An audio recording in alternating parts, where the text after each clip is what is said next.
পরীক্ষার আগে আগে আমরা হচ্ছে যখন আহ, বাজারে কিছু বই টই নামবে বা শিট কোচিং সেন্টার থেকে ওগুলো কিছু কালেক্ট করব করে আপডেটেড জিনিসগুলো সবাই একসাথে সবাই একযোগে দেখে নিব। অনেক তিন চারটা বড় বড় কোচিং যেগুলো ওরা তো সবাই একটা করে দিবে, আপডেট দিবে। তখন ওইটা আমরা দেখে নিব। এটা হচ্ছে সাম্প্রতিকের জন্য। আর এর বাইরে কোচিং এর গাইড টাইড ছাড়া, মানে ছাড়া, শিটমিট ছাড়া আমরা হচ্ছে কারেন্ট অ্যাফেয়ার্স সবাই সংগ্রহ করব এখন থেকেই। সবাই 20 টাকা বা 25 টাকা নিবে, প্রতি মাসের একটা করে কারেন্ট অ্যাফেয়ার্স সবাই সংগ্রহ করব এখন থেকে। ভাইয়া, আমি তো রেগুলার পেপার পড়ি, সেক্ষেত্রে কি করব? তাও আমরা কারেন্ট অ্যাফেয়ার্সটা সংগ্রহ করব এই কারণে, পেপার পড়তে গেলে অনেক সময় যদি কিছু বাদ থেকে যায়, বাদ পড়ে যায়, সেটা কারেন্ট অ্যাফেয়ার্স থেকে আমরা একটু এক পলকে দেখে নিব, হ্যাঁ। আর হচ্ছে যেটা হয় সেটা হচ্ছে যে আপনাদের কারেন্ট অ্যাফেয়ার্স এর পুরাটা পড়ার দরকার নাই। আমি কিন্তু বলে দিছিলাম কতটুকু পড়বেন, তাই না? কারেন্ট অ্যাফেয়ার্স পড়বেন হচ্ছে প্রথম দিকে যে প্রশ্নগুলো থাকে, শুরুর দিকে, ঠিক আছে? কয়েকটা পেজ। আমরা এখনই ক্লাস শুরু করব। আপনারা যাদের কাছে নাইম ভাইয়ের বেসিক ভিউ বইটা আছে ওইটা সবাই খুলেন। খুলে আমাকে একটু বলেন যে আন্তর্জাতিক বিষয়াবলিতে কয়টা টপিক আছে মোট।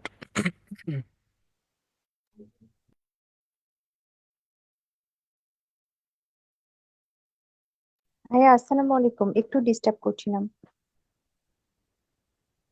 হ্যালো। পাঁচটি ভাইয়া। টপিক আছে। 5টা টপিক আছে, ভেরি গুড। ওকে, সবাই তাহলে বইটা খুলেন। মজা লাগবে, জিকে পড়তে মজা লাগবে ইনশাল্লাহ। অন্য সাবজেক্টের মতো বোরিং লাগবে না জিকে পড়ার সময়। তো জিকে কে আমরা পরীক্ষার জন্য দুইটা ভাগে ভাগ করব, প্রিলির জন্য আর কি। প্রিলির জন্য দুইটা ভাগে ভাগ করব, একটা হচ্ছে আপনার সাম্প্রতিক, যেটা হচ্ছে একদম রিসেন্টলি পৃথিবীতে চলতেছে সাম্প্রতিক বিষয়াবলী, এখান থেকে আসবে 5 নম্বর। আর হচ্ছে আপনার যেটা চিরন্তন সত্য, হ্যাঁ, মানে যেগুলো হচ্ছে ফিক্সড জিকে, সেগুলো থাকবে হচ্ছে আপনার ধরেন 5 নম্বর। প্রেক্ষাপট ভেদ করে এটা চেঞ্জ হয়, অনেক সময় দেখা যায় যে সাম্প্রতিক থেকে 5-এর মধ্যে 6ও আসতে পারে, বলা যায় না, ওখানে 4ও আসতে পারে। যেমন আপনাকে একটা প্রশ্ন করলো যে ইতিহাস খ্যাত ট্রয় নগরী কোন দেশে অবস্থিত। ট্রয় নগরী এটা কোনটাতে পড়বে বলেন তো, সাম্প্রতিকে নাকি চিরন্তন সত্যতে? চিরন্তন। চিরন্তন চিরন্তন সত্য। হ্যাঁ, চিরন্তন সত্যতে পড়বে। আর যদি সাপোজ ধরেন এইভাবে আসে যে আহ ইসরায়েলে বা ফিলিস্তিন থেকে রিসেন্টলি কোন একটা ঘটনা দিয়ে দিল, এটা হবে আমার সাম্প্রতিক থেকে আসবে। অথবা এই যে বিভিন্ন দেশে এখন সরকার পতন হচ্ছে, এখান থেকেও প্রশ্ন আসতে পারে। আমরা এগুলো নিয়ে গবেষণা করব, সাম্প্রতিক গুলো নিয়ে। তো দেখেন, আমি সবসময় একটা কথা বলি যে জিকেটা পড়তে হবে একটু স্বাভাবিকভাবে। অন্য টপিক পড়ার সময় আমি তো বলি একটু বেশি সিরিয়াসলি পড়তে হবে, অনেক বেশি মনোযোগী হতে হবে, বেশি সময় ইনভেস্ট করতে হবে, বাট জিকেতে এত বেশি সময় দেওয়ার দরকার নাই। জিকেটা একটু ফ্লেক্সিবলি পড়বেন। এই চিরন্তন সত্য যেগুলো আসে 5 নম্বর, এখান থেকে আপনার চিরন্তন সত্য দুই রকমের আসে। যেমন বাংলাদেশ অ্যাফেয়ার্সে থাকতে পারে, আবার ইন্টারন্যাশনাল অ্যাফেয়ার্সে থাকতে পারে। ওকে। আবার এই সাম্প্রতিকেও আপনার বাংলাদেশ অ্যাফেয়ার্সেও থাকতে পারে, আবার ইন্টারন্যাশনাল অ্যাফেয়ার্সেও থাকতে পারে। তা আমরা একটু দেখে ফেলি যে জিকের আমাদের আউটলাইনটা, এবং আজকের ক্লাসও এখন শুরু করে দিব আমরা। তো এই যে চিরন্তন সত্য, আমরা এখন তো এটা নিয়েই পড়বো আর কি, সাম্প্রতিকটা তো আর একটু পরে পড়া শুরু করবো আমরা। তো এখন বাংলাদেশ আর ইন্টারন্যাশনাল অ্যাফেয়ার্স এর মধ্যে দেখেন, ইন্টারন্যাশনাল অ্যাফেয়ার্সে আপনাদের সামনে যে বইটা আছে এই বইটাতে ইন্টারন্যাশনাল অ্যাফেয়ার্সে কয়টা টপিক আছে বললেন? হুম, পাঁচটা স্যার। পাঁচ। 5টা। Very good. 1 নম্বর টপিকটার নাম হচ্ছে বৈশ্বিক ইতিহাস। ইংরেজিতে বললে বলবো হচ্ছে world history. World story, world history, বৈশ্বিক ইতিহাস। হ্যাঁ, এটা। তারপরে হচ্ছে 2 নম্বরে যেই টপিকটা আছে সেটার নাম হচ্ছে আন্তর্জাতিক নিরাপত্তা ও আন্তঃরাষ্ট্রীয় ক্ষমতা, মানে international security and interstate power, বা ইন্টার স্টেট রিলেশনশিপ বলতে পারি, বা ডিপ্লোমেসি। বাংলায় লিখি আন্তর্জাতিক নিরাপত্তা। তো নিরাপত্তা শব্দটা শুনলেই আমাদের কি মনে হয়? এখানে কি কি নিয়ে আলোচনা থাকতে পারে বলুন তো? আন্তর্জাতিক আন্তর্জাতিক নিরাপত্তা, এখানে কি কি নিয়ে আলোচনা থাকতে পারে বুদ্ধি করে বলেন। সামরিক যে জাতিসংঘ থাকতে পারে এখানে। NATO আন্তর্জাতিক নিরাপত্তা ও আন্তঃরাষ্ট্রীয় শব্দটা শুনলে বোঝা যায়। আন্তঃরাষ্ট্রীয়, আমাদেরকে হেডলাইন গুলো ভালো বুঝতে হবে, তাহলে ভিতরে কি আছে বুঝে যাব। আন্তঃরাষ্ট্রীয় সম্পর্ক, এখানে আমরা পড়বো যেটা সেটা হচ্ছে আপনার, আমি কিন্তু সিলেবাসটা গুছিয়ে দিলে আপনাদের নিজেদের পড়তে সুবিধা হবে। এটা হচ্ছে যে সিকিউরিটি রিলেটেড ইন্টারন্যাশনাল বড় বড় যেই চুক্তিগুলো হয়েছে বিভিন্ন দেশে, যেমন হচ্ছে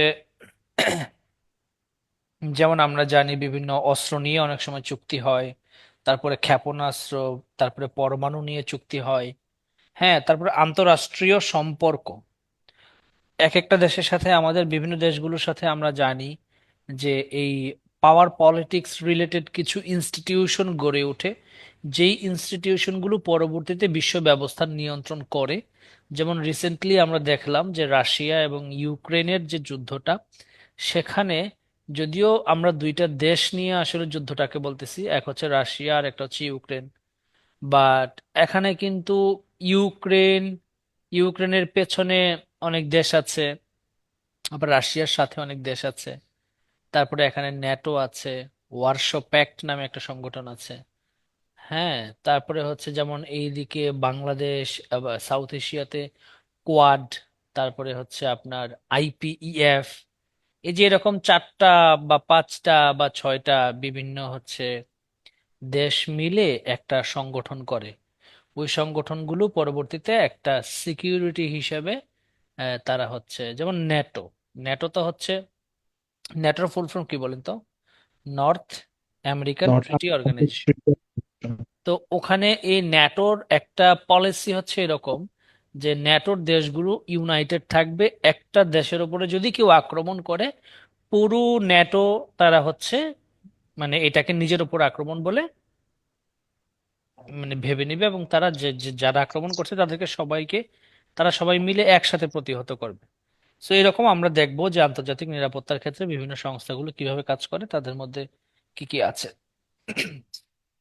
3 নম্বরে যে টপিকটা সেটার নাম হচ্ছে আমাদের পরিবেশ ইস্যু এবং কূটনীতি। এটা সবচেয়ে বেশি ইম্পর্টেন্ট এবং বর্তমান সময়ের জন্য সবচেয়ে বেশি বলা হয় রেলিভেন্ট, পরিবেশ ইস্যু এবং কূটনীতি। কারণ আমরা জানি পরিবেশ নিয়ে এখন সবাই হচ্ছে, মানে আগে এক সময় আমরা রচনা লিখতাম কিন্তু যে গাছ কাটলে কি হবে বা পৃথিবীর তাপমাত্রা বাড়লে কি হবে, তখন কিন্তু আমরা বুঝতে পারতাম না যে আদৌ এটা কবে হবে, আমরা কি বেঁচে থাকতে দেখে দেখে দেখতে পাবো কিনা, নাকি আসলে এগুলো সব হবে আমাদের মরার পরে। বাট অলরেডি কিন্তু আমরা এখন দেখা শুরু করে দিছি যে প্রাকৃতিক দুর্যোগগুলো, পরিবেশগত সমস্যাগুলো আসলে কিভাবে ইম্প্যাক্ট ফেলে। যেমন এই যে আমেরিকাতে কয়েকদিন আগে যে দাবানল হলো, তাই না? কত বড় দাবানল আপনারা দেখেছেন? জি ভাইয়া। আমেরিকার মতো এত উন্নত দেশ, এত উন্নত প্রযুক্তি, তারাই যদি হিমশিম খায়, এরকম একটা দুর্ঘটনা যদি বিশ্বের তৃতীয় বিশ্বের কোন একটা দেশে হয়, তারা কি বাঁচতে পারবে? একদমই বাঁচতে পারবে না। তারপরে আশঙ্কা করা হচ্ছে যে বাংলাদেশ সহ বা ইন্ডিয়াতেও আপনার হচ্ছে একটা বড় সড়ো মাপের ভূমিকম্প হবে, মানে ছোটখাটো ভূমিকম্প না, বড় ভূমিকম্প। যে ভূমিকম্পতে ঢাকা শহরের প্রায় অর্ধেকের মতো বাসাবাড়ি আপনার হচ্ছে ভেঙে যাবে একদম সরাসরি, মানে মাটির নিচে ঢুকে যাবে সোজা সাপটা কথা, অথবা ভেঙে গুড়ায় যাবে আর কি। এবং তখন রেস্কিউ সিস্টেম কি হবে এটা নিয়েও আলোচনা করা হচ্ছে, যে পুরান ঢাকায় তখন কোনো রেস্কিউ করা হবে না বা করার সুযোগই থাকবে না, বিকজ রাস্তা এত মানে চিপা চাপা রাস্তা, ওখান দিয়ে গাড়ি ঢুকবে না। সো এগুলো এখন হচ্ছে ঘটা শুরু হয়েছে, পরিবেশগত যে প্রবলেম গুলো আমরা আর আগে ভাবতাম যে হয়তো বা হবে, কখন আমরা দেখে যাইতে পারবো। আজকে কিন্তু সবে মেরাজ, তাই না? জি ভাই। জি ভাইয়া। ওকে, জি ভাইয়া। আজকে সবাই নামাজ পড়বেন, নামাজ পড়ে দোয়া করবেন যারা হচ্ছে এবছর পরীক্ষার্থী আর কি। ওকে, তো পরিবেশ ইস্যু ও কূটনীতি, তারপরে আমরা দেখবো যেটা সেটা হচ্ছে ইন্টারন্যাশনাল অর্গানাইজেশন, আন্তর্জাতিক সংগঠন। ইন্টারন্যাশনাল অর্গানাইজেশন, এখানে বিভিন্ন ধরনের অর্গানাইজেশন নিয়ে আর কি পড়াশোনা করা হবে, এটা বোঝাই যায়, এটা প্লেন। ওকে, আর কি কোনো টপিক আছে ইন্টারন্যাশনাল অ্যাফেয়ার্স? অর্থনৈতিক প্রতিষ্ঠান আদি।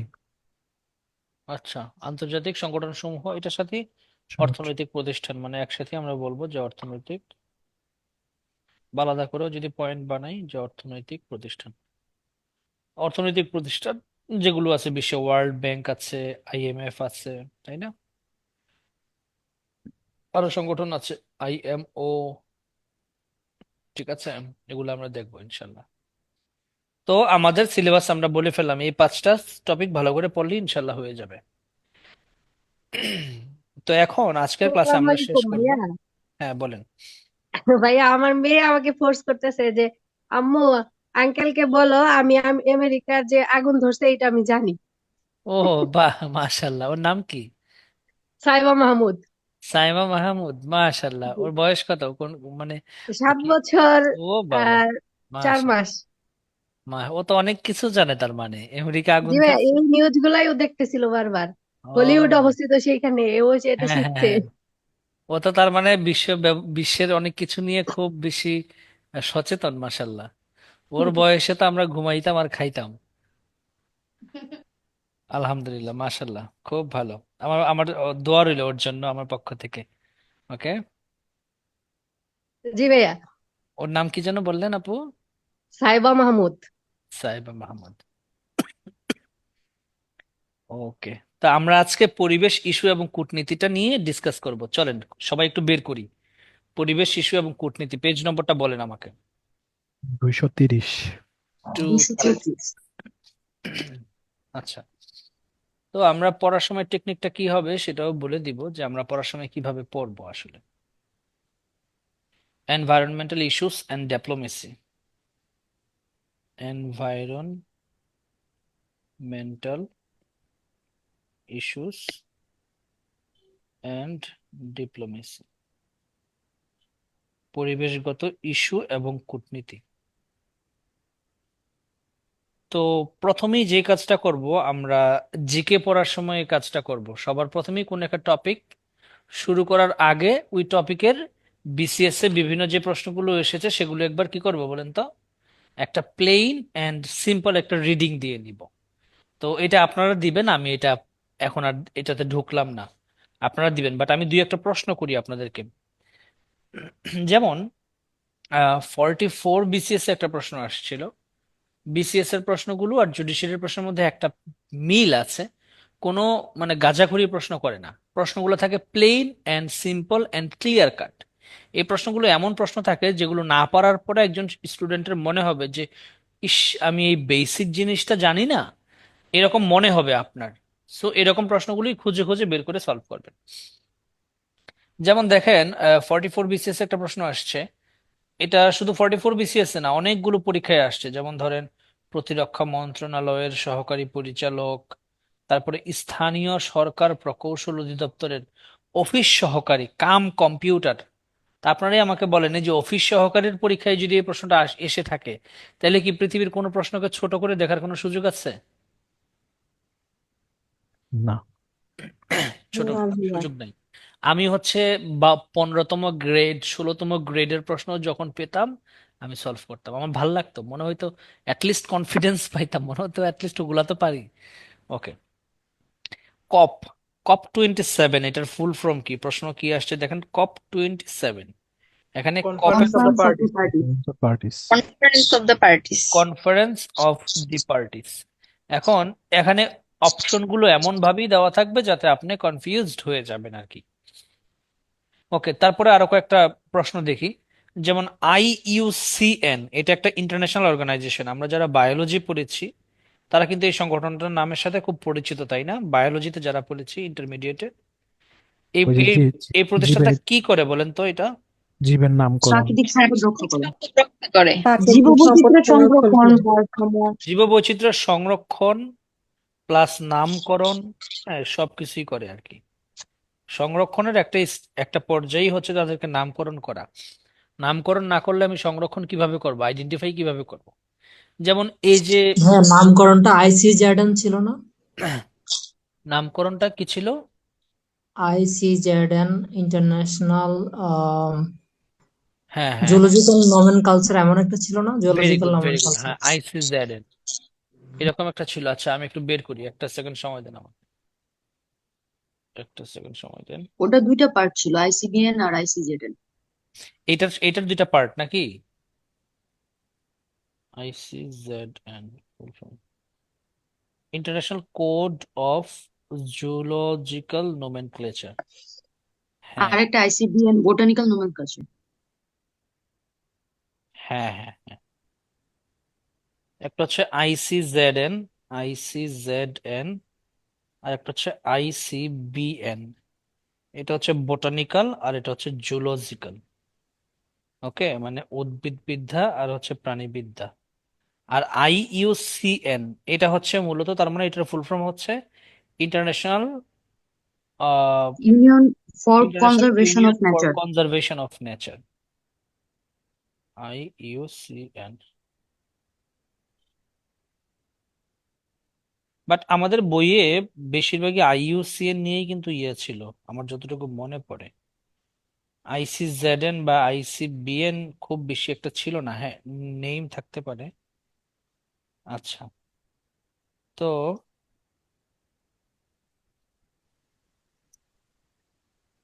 ওকে, এখান থেকে আরো একটা প্রশ্ন আসতে পারে আপনাদের। দেখেন যে এই যে IUCN international union for conservation of nature, এটা কত সালে প্রতিষ্ঠিত? এই সালটা গুরুত্বপূর্ণ যেহেতু 1948 সালে। 1948। ভেরি 1948। যেহেতু এটা একটা অনেক বড় সংগঠন এবং এটা হচ্ছে আপনার একটা ইউনিক একটা মানে এরিয়াতে ফোকাস করে, তাই এটার ইয়েটা আসতে পারে যেটা কত সালে হচ্ছে তৈরি হয়েছে। ওকে, আর কি কি আসতে পারে এটা থেকে? যেটা সদর দপ্তর কোথায় আছে এটা তো আলাদাভাবে পড়বো, সংগঠনের মধ্যে সদর দপ্তর গুলো। তারপরে আরো দুই একটা প্রশ্ন নিয়ে একটু আলোচনা করি, তারপর আমরা টপিকে ঢুকে যাব। সেটা হচ্ছে আহ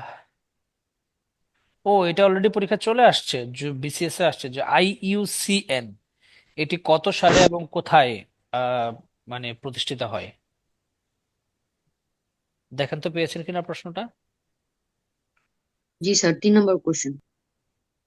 কোথায় কত সালে ভাই হয়েছে দেখেন তো। আপনার যে বইটা, এই বইটা কি এই বছরের আপডেট নাকি গত বছরের? আমারটা গত বছরের, আপনাদেরটা কি গত বছর বলতে মানে এই বছরেরই শুরুর দিকের আর কি। ওটা 1948 সালে ফ্রান্স, উত্তরে। ভাই আপনার বইয়ের পৃষ্ঠা কি? আমি তো আমার বইটার সাথে আপনার প্রশ্নের খুঁজে পাচ্ছি না। আচ্ছা কোনো ব্যাপার না, নতুন আপনি বই হচ্ছে ভাইয়া 232 পেজ। 232 দুশো আপনি একত্রিশ বিগত বছরের প্রশ্নগুলোর দিকে তাকান, শুরুর দিকে, তাহলেই খুঁজে পাবেন যে কখন এবং কোথায় IUCN প্রতিষ্ঠিত হয়। আমি একটু প্রশ্নগুলোর সাথে আগে পরিচিত করতেছি, কেন যদি আপনার প্রশ্ন ধরতে না পারেন তাহলে কিন্তু বুঝবেন না কোনগুলো পরীক্ষায় আসবে। এটা জানাটা খুব গুরুত্বপূর্ণ, শুধু টপিক পড়লে হবে না। এটা আসছে যে IUCN কত সালে প্রতিষ্ঠিত, সেটা হচ্ছে 1948 সালে রোমে, ফ্রান্সে সরি। এবার দেখেন একটা প্রশ্ন বলি, আপনারা বলবেন যে এই প্রশ্নটা কি আহ মানে চিরন্তন সত্য থেকে আসছে নাকি আহ সাম্প্রতিক থেকে আসছে। প্রশ্নটা আমি বলি, এটা 44 BCS এর প্রশ্ন, যে বিগত COP26 কোন শহরে অনুষ্ঠিত হয়েছে? আচ্ছা, সাম্প্রতিক এটা। এটা কারেন্ট, এটা কারেন্ট, তার মানে তখনকার জন্য। আমরা এই কপের যে সিরিয়াল গুলো থাকে, আমাদের পরীক্ষার সময়ে যেই কপটা হবে সেটা আমরা একটু দেখে নিব যদি কোনো কপ হয় আর কি। আর যদি না 29 হয়ে হয়, গেছে তো ভাই, হ্যাঁ 29 হয়ে গেছে কয়েকদিন আগে তাহলে আজারবাইজানে আপাতত ভার্সিটি। 29টাই আমরা হচ্ছে পড়বো, যেহেতু 29 হয়ে গেছে। ওকে, 29টাই আমাদের লাগবে, COP29। যেমন COP29 যেহেতু হয়ে গেছে, বিগত বইগুলোতে কিন্তু আপনি এগুলো পাবেন যেগুলো হচ্ছে রিসেন্টলি আসছে বাজারে। ভাইয়া 2025টার ব্যাখ্যা দেওয়া আছে এখানে, মানে কোশ্চেনের নিচে। ভেরি গুড, নতুন বইয়ে। জি ভাইয়া। ওকে চমৎকার, তাহলে তো ব্যাখ্যাটা পড়ে ফেলবেন। ওকে, তারপর আরো একটা আরো একটা পরিবেশ বিষয়ক একটা সংগঠন আছে, সেটার নাম হচ্ছে ইউএনএফসিসিসি। ইউএনএফসিসিসি, এখান থেকে কি প্রশ্ন করলো দেখেন, যে ইউএনএফসিসিসি এই সংগঠনের মূল আলোচ্য বিষয় কি? গ্রিন হাউস গ্যাসের নিঃসরণ ও নিঃসরণ ও প্রশমন। প্রশমন। তাহলে এই প্রশ্নটা দিয়ে মূলত আমরা কি চিন্তা করতে পারি, কে বলতে পারবেন? এই প্রশ্ন দিয়ে আমরা আসলে কি শিখলাম?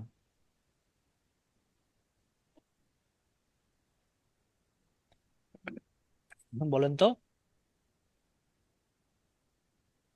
এই প্রশ্ন দিয়ে আমরা এটা শিখলাম যে পরিবেশ বিষয়ক এমন সংগঠন তো এমন 101টা থাকবে, কিন্তু আমাদের জানতে হবে যে কোন সংগঠনের কি, বলেন তো, মূল উদ্দেশ্যটা কি, কোন সংগঠনের মূল উদ্দেশ্য কি, এটা আমাদের ভালো করে জানা লাগবে। মানে একটা সংগঠন দেখলে আমরা শুধু জানবো, বলতে পারবো যে এটা জাতিসংঘ, এটা পরিবেশ বিষয়ক একটা সংগঠন, তাতেই আমাদের এনাফ হবে না। আমাদের পরীক্ষায় প্রশ্ন আসবে যে এই সংগঠনটার মূল উদ্দেশ্য কি। যেমন ধরেন অন্য কেউ যদি প্রশ্ন করতো, প্রশ্নটা ক্রিটিক্যাল করে করতে পারতো এরকম, যে গ্রিন হাউস গ্যাসের নিঃসরণ ও প্রশমন নিয়ে কাজ করে নিচের কোন সংস্থা? এবার দিত ইউএনএফসিসিসি, তারপরে দিত আইইউসিএন, তারপরে দিত ধরেন আরো দুইটা সংগঠন পরিবেশ বিষয়ক, হ্যাঁ, বানায় দিয়ে দিল ধরেন, তখন কিন্তু অনেকে কনফিউজড হয়ে যাবে যদি কারো জানা না থাকে। এরকম আরো অনেক সংগঠন আছে। তারপরে যাই, আহ একটা প্রশ্ন, যে কার্টাগেনা প্রটোকল কত সালে স্বাক্ষরিত হয়? কার্টাগেনা প্রটোকল 2000 সালে। 2000 সালে। এটা কততম বিসিএস এ আসছে দেখেন তো? 42। 42তম বিসিএস কি 2000 সালে হয়েছে? কি মনে হয় বলেন তো? না ভাইয়া। 42তম বিসিএস, তাহলে আপনারা বলেন, বিসিএস ছিল না কত পৃষ্ঠা পড়ানো হচ্ছে ডাক্তারদের এটা? জন্য। তাহলে বলেন এই যে কার্টাগেনা প্রটোকল কত সালে স্বাক্ষরিত হয়, এটা আসলে আপনার হচ্ছে কেন আসলো? এটা কি সাম্প্রতিক নাকি হচ্ছে আহ চিরন্তন সত্য? চিরন্তন সত্য। মানে এটা একটা সাম্প্রতিক না, কারণ 42তম বিসিএস হয়েছে আপনার করোনার সময়, সম্ভবত 2022-21 এরকম সময়, 21 সালে ডাক্তারদের বিসিএস ছিল এটা। তারপরে একটা প্রশ্ন দেখেন, কিয়োটো প্রোটোকল কত সালে হয়েছে?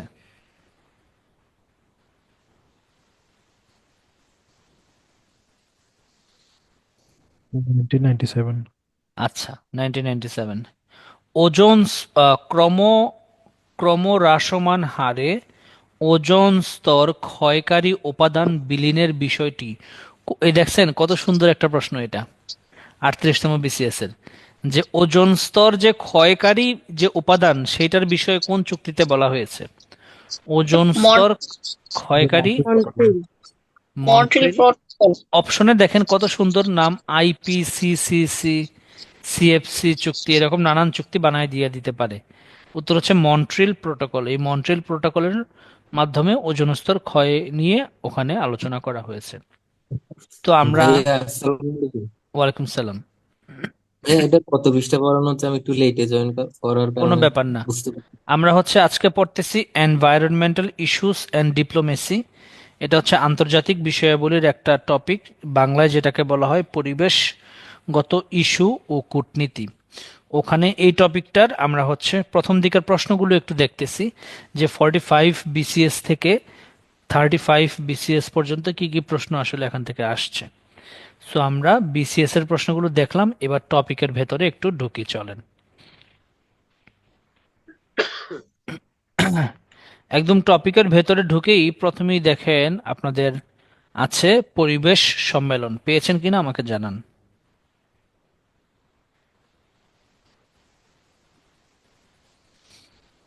পেলে আমাকে জানান।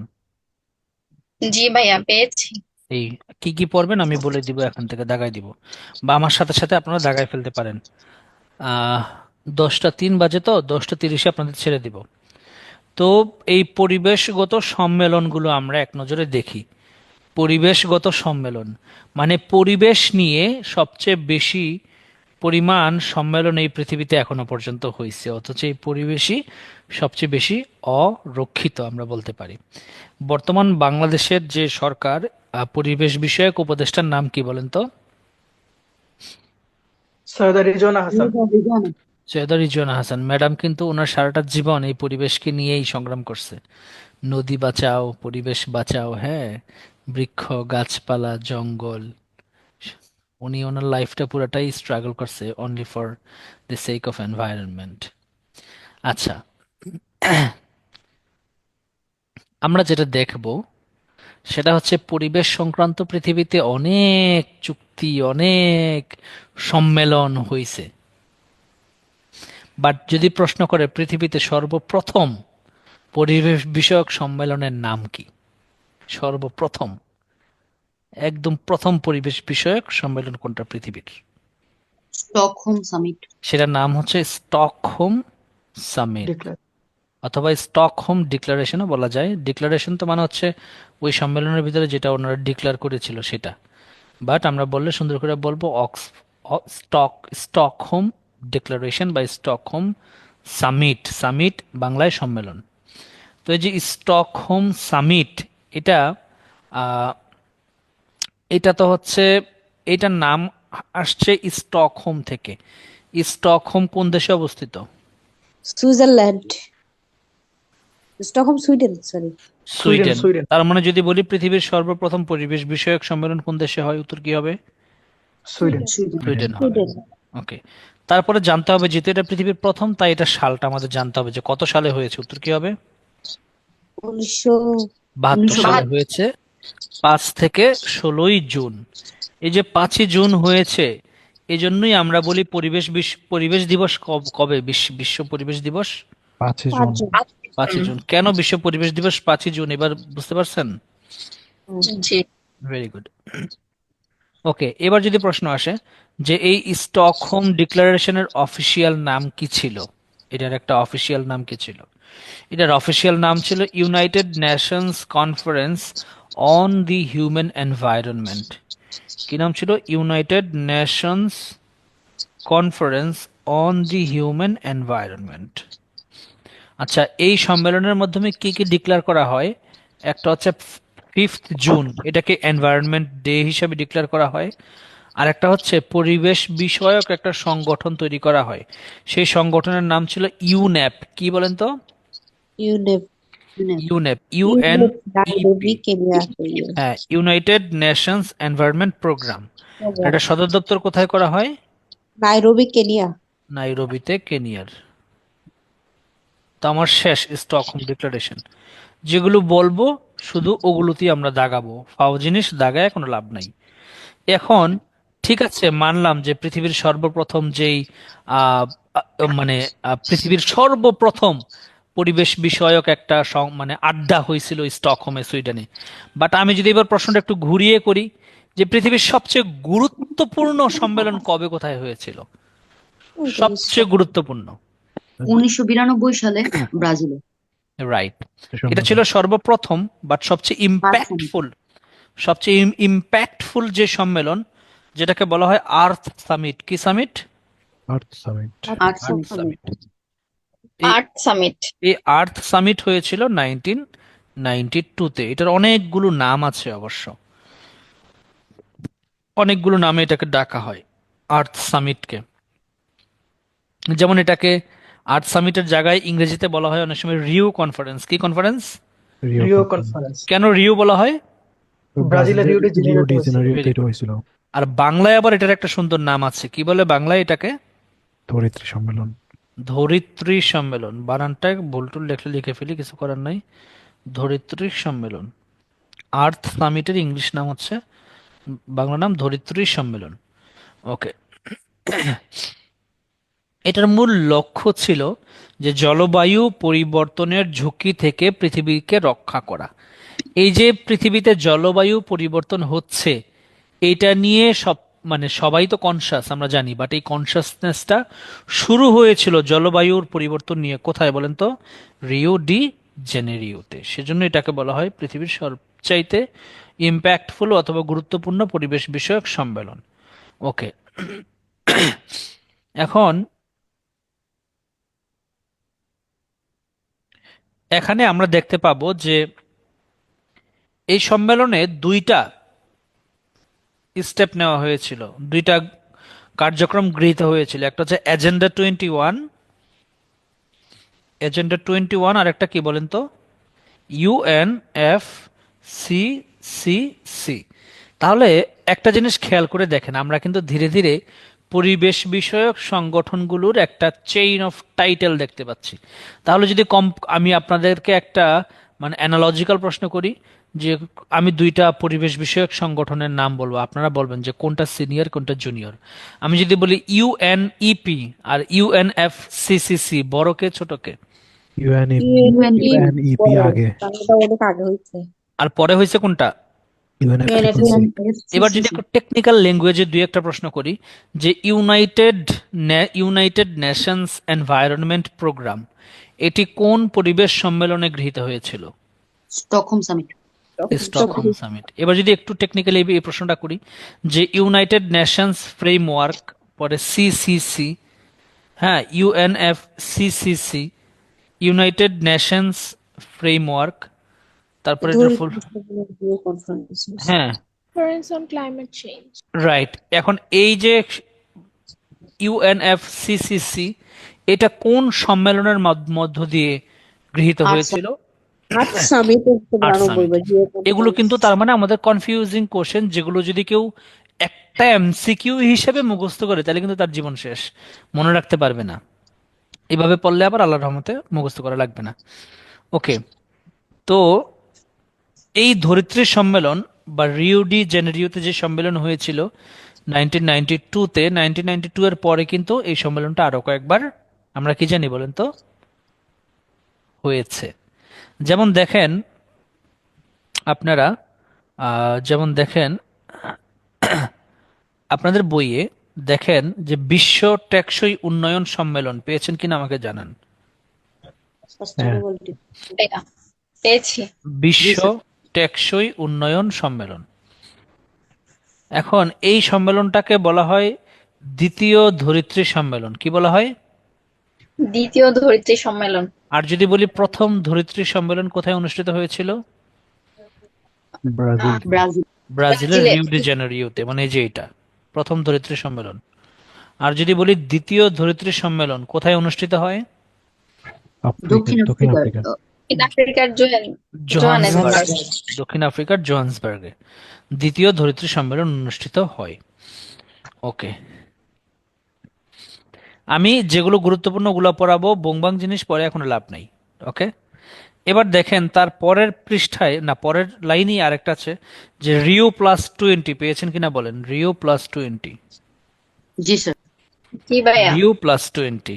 ওকে, এখন এই Rio+20 থেকে একটা প্রশ্নই শুধুমাত্র আসতে পারে, এটা অত বেশি গুরুত্বপূর্ণ না কারণ এটা 2012 সালে হয়েছিল, মানে অনেক আগে। সো এটা এখন মরে গেলেও আসবে না পরীক্ষায়, ঠিক আছে। বাট তাও আমি একটা প্রশ্নের জন্য বললাম যে এই Rio+20-তে একটা জিনিস চালু হয়েছিল, সেটার নাম গ্রিন ইকোনমি। কি চালু হয়েছিল বলেন তো? Green economy. Green economy. আর কিচ্ছু না, আর কোনো কিছু পড়া লাগবে না। এবার নিচে যান, নিচে গিয়ে দেখেন একটা লেখা আছে কনফারেন্স অফ পার্টিস, কপ পেয়েছেন কিনা বলেন। জি ভাইয়া, জি স্যার। পেয়েছি। এই যে কপ, এই কপ মূলত অনেকগুলো দেশ মিলে এই কপের আয়োজন করে। এখন এই কপের আয়োজনকারী দেশ কারা, মানে কোন সংস্থা থেকে এই কপ আয়োজিত হয়, এটা খুব গুরুত্বপূর্ণ একটা প্রশ্ন আসতে পারে। UNFCCC। Very good, UNFCCC, very good. তো হচ্ছে সকল দেশ। এটা হচ্ছে UNFCCC এর ভুক্ত যে দেশগুলো তারা মিলে কপের আয়োজন করে। আর এই কপ হচ্ছে জাতিসংঘের বার্ষিক জলবায়ু সম্মেলন। মূলত কপ সম্মেলন বলতে আমরা তাহলে কি সম্মেলন বলবো? বার্ষিক জলবায়ু সম্মেলন। জলবায়ু সম্মেলন। সম্মেলন, ভেরি গুড। তারপরে দেখেন কপ তো পৃথিবীতে অনেকগুলো হয়েছে, সর্বশেষ কপ কত হয়েছে বলেন তো? 29। 29। তার মানে কপ একদম 1 থেকে কপ 1, কপ 2, কপ 3, এভাবে কপ 29 হয়েছে, শেষে 29। এবার পরীক্ষায় সবচেয়ে বেশি গুরুত্বপূর্ণ কোনটা বলতে পারবেন? সর্বশেষটা লাস্টের গুলা কপ 9 কপ 29। তবে মাঝখানেও দুই একটা কপ ইম্পর্টেন্ট, মাঝখানেও দুই একটা কপ কি বলেন তো ইম্পর্টেন্ট। কেন ইম্পর্টেন্ট সেটা বলে দিই। মাঝখানে দুই একটা কপের মধ্যে অনেক গুরুত্বপূর্ণ কিছু ঘটনা ঘটে গেছে, সেজন্য মাঝখানে দুই একটা কপ ইম্পর্টেন্ট। যেমন দেখেন কপ 15 পেয়েছেন কিনা বলেন, কপ 15। জি ভাইয়া পেয়েছি। এই কপ 15 ইম্পর্টেন্ট দুইটা গুরুত্বপূর্ণ কারণে, দাগায় রাখেন আপনারা বিসমিল্লাহ বলে। কপ 15 দুইটা কারণে ইম্পর্টেন্ট। একটা হচ্ছে এই কপ 15-এ সর্বপ্রথম পুরো বিশ্বের মানে ইউএনএফসিসিসি লিডাররা এই নীতিতে উপনীত হয়েছিল যে পৃথিবীর টেম্পারেচার দিন দিন বাড়তেছে। এই যে টেম্পারেচার বাড়তেছে, এই বাড়তির পরিমাণটা 2 ডিগ্রির বেশি করা যাবে না। মানে পৃথিবীর টেম্পারেচার বাড়বে, সবাই বলতেছে ঠিক আছে বাড়বে, বাট কতটুকু বাড়বে তারা বলতেছে, কতটুকু বাড়তে দিবে তারা? 2 ডিগ্রি। 2 ডিগ্রি। 2 ডিগ্রি। 2 ডিগ্রির নিচে তারা রাখবে, আর বেশি বাড়তে দিবে না। তাহলে আপনাকে যদি একটা টেকনিক্যাল প্রশ্ন করে যে পৃথিবীর তাপমাত্রা 2 ডিগ্রির নিচে রাখার বিষয়ে কোন সম্মেলনের মাধ্যমে এটা করা হয়েছে, উত্তর কি হবে? কপ 15। কপ 15। 15। তারপরে কপ 15 আরো একটা কারণে ইম্পর্টেন্ট। আপনারা যখন এমসিকিউ মুখস্থ করবেন তখন কিন্তু সত্যিকার অর্থে এই প্রশ্নগুলো বারবার ভুল করবেন, বিকজ আপনার কাছে তো কপ 15-এর সাথে কপ 20-এর কোনো 21-এর সাথে কোনো পার্থক্য আছে বলে মনে হবে না একটা এমসিকিউ আকারে দেখলে ইনফরমেশনটা। বাট এই যে এখন যেভাবে ক্রনোলজিক্যালি দেখতেছেন, এখন আপনার মনে থাকবে। এই কপ 15-এ আরো একটা কাজ হয়েছিল, সেটা হচ্ছে কপ 15-এ একটা ফান্ড তৈরি করা হয়েছিল, যে ফান্ডের নাম হচ্ছে গ্রিন ক্লাইমেট ফান্ড। কি নাম?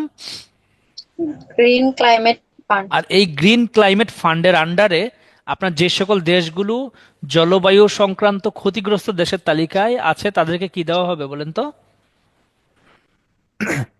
টাকা পয়সা দেওয়া হবে। তাহলে যদি প্রশ্ন করি দ্রুত, গ্রিন ক্লাইমেট ফান্ড কোন কোন কপের মাধ্যমে করা হয়েছে বা কোন কনফারেন্সের মাধ্যমে করা হয়েছে? কপ 15। 15 শেষ, কপ 15 পড়া শেষ। কপ 15টা হয়েছিল কোপেনহেগেনে, ডেনমার্কের কোপেনহেগেনে। এবার আমরা দেখব কপ 21। কপ 21 এটা গুরুত্বপূর্ণ দুই একটা কারণে। কপ 21 গুরুত্বপূর্ণ দুইটা কারণে।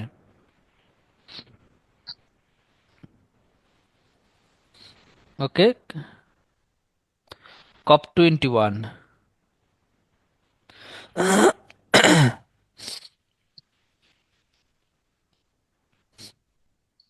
কপ 21 গুরুত্বপূর্ণ।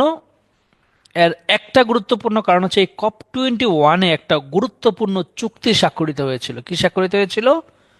চুক্তি। প্যারিস চুক্তি জলবায়ু স্বাক্ষরিত চুক্তি। হয়েছিল। সেটা খুব গুরুত্বপূর্ণ, আপনারা সবাই নাম শুনেছেন। সেটার নাম কি?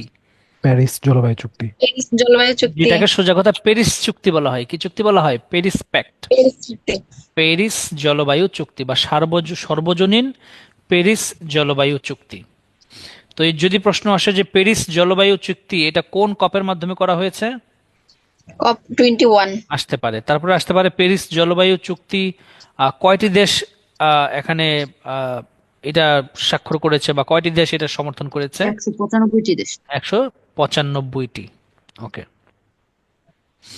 যদি প্রশ্ন আসে যে জলবায়ু সংক্রান্ত সর্বপ্রথম সর্বজনীন চুক্তি কোনটি, মানে জলবায়ু সংক্রান্ত এই কপ এই 20 প্যারিস জলবায়ু চুক্তি 2016।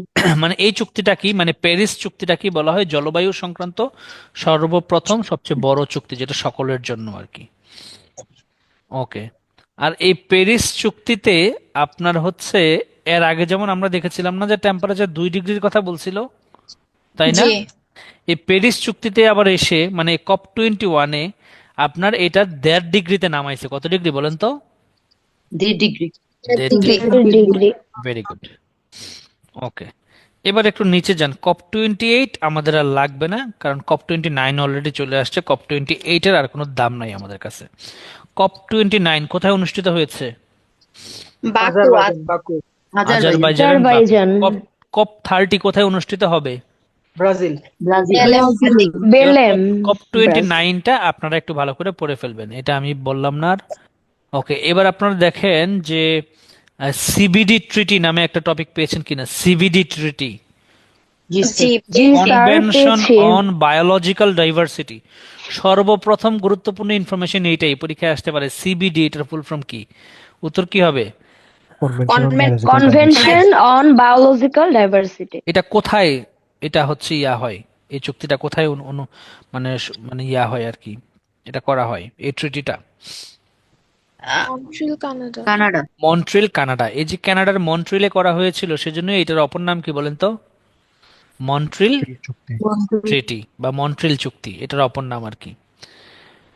তো আপনার হচ্ছে এই চুক্তির মাধ্যমে মূলত যেটা করা হয় সেটা হচ্ছে, দেখেন নিচের দিকে আসেন, নিচের দিকে পাবেন যে 2030 সালের মধ্যে বিশ্বের ভূমি এবং সমুদ্রের 30% সুরক্ষিত করার লক্ষ্যমাত্রা নির্ধারণ করা হয়। মানে বিশ্বের ভূমি এবং সমুদ্রের 30%কে তারা সেভ করবে যে করেই হোক। আর ধনী দেশগুলো সুরক্ষার জন্য গরিব দেশগুলোকে কত কোটি টাকা দিবে দেখেন, 2000 কোটি টাকা, 3000 কোটি টাকা, হিসাব কিতাব আছে কিছু।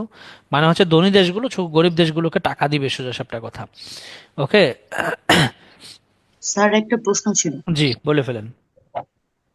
স্যার বিশ্ব জীববৈচিত্র্য সম্মেলন 2022, এখানে ব্র্যাকেটে লেখা আছে COP 15, এটা বলতে কি বুঝবো স্যার? COP 15 বলতে কি বোঝাচ্ছে, তাই তো? হ্যাঁ, সিবিডি ট্রিটির আগে লেখা আছে ব্র্যাকেটে COP 15। আচ্ছা, দাঁড়ান আমি একটু দেখে বলি কানেকশনটা। 15তম বিশ্ব জীববৈচিত্র্য শীর্ষ সম্মেলনের শেষ দিনে, 15তম বিশ্ব জীববৈচিত্র্য সম্মেলনের শেষ দিনে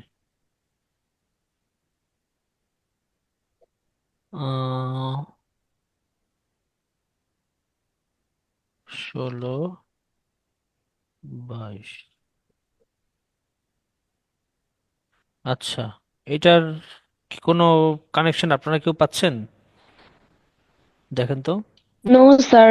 এটা কেটে এমনকি দেন। স্যার এই যে কিছুক্ষণ আগে যে বললো না কানাডা মন্ট্রিলে, এই আমাদের এই আমার বই আমাদের বই এখানে নাই এটাও ভাইয়া লেখা দেওয়া। নেই, মানে এই আপডেটটার তথ্যটাও মধ্যে দেয়া নাই। এগুলো নাই। আচ্ছা, কপ ওনারা 15, COP 15 যেটা লেখা এটা কেটে দেন, এটার সাথে এটা কোনো সম্পর্ক নাই। অনেক জি স্যার। মোটা বই তো, এই মোটা বইগুলোর সমস্যাটা এই জায়গাতেই, সেটা হচ্ছে প্রত্যেকটা বিষয় হচ্ছে ধরে ধরে ইয়া করা যায় না, মানে এডিট করা যায় না আর কি, খুব কঠিন কাজ। তারপরেও আমরা চোখ রাখবো, যদি প্রশ্ন সলভ ভাইয়া করতে গিয়ে, প্রশ্ন সলভ করতে গিয়ে, যাদেরটা হ্যাঁ হ্যাঁ বলেন আপু ওই যে বলেন। যে বইগুলোতে হচ্ছে কানাডা লেখা ছিল, ওনাদেরটা লাস্ট এডিশনটা একটু জানতে চাচ্ছিলাম। যেমন আমারটাতেও কানাডা কানাডার লেখা আছে, আমারটা তো এডিশন কত, 46তম বিসিএস স্যার। 2024 হচ্ছে আপনার নভেম্বর। জানুয়ারি আমারটা। 24 হ্যাঁ, জানুয়ারি তো নতুন বইগুলোতে নাই।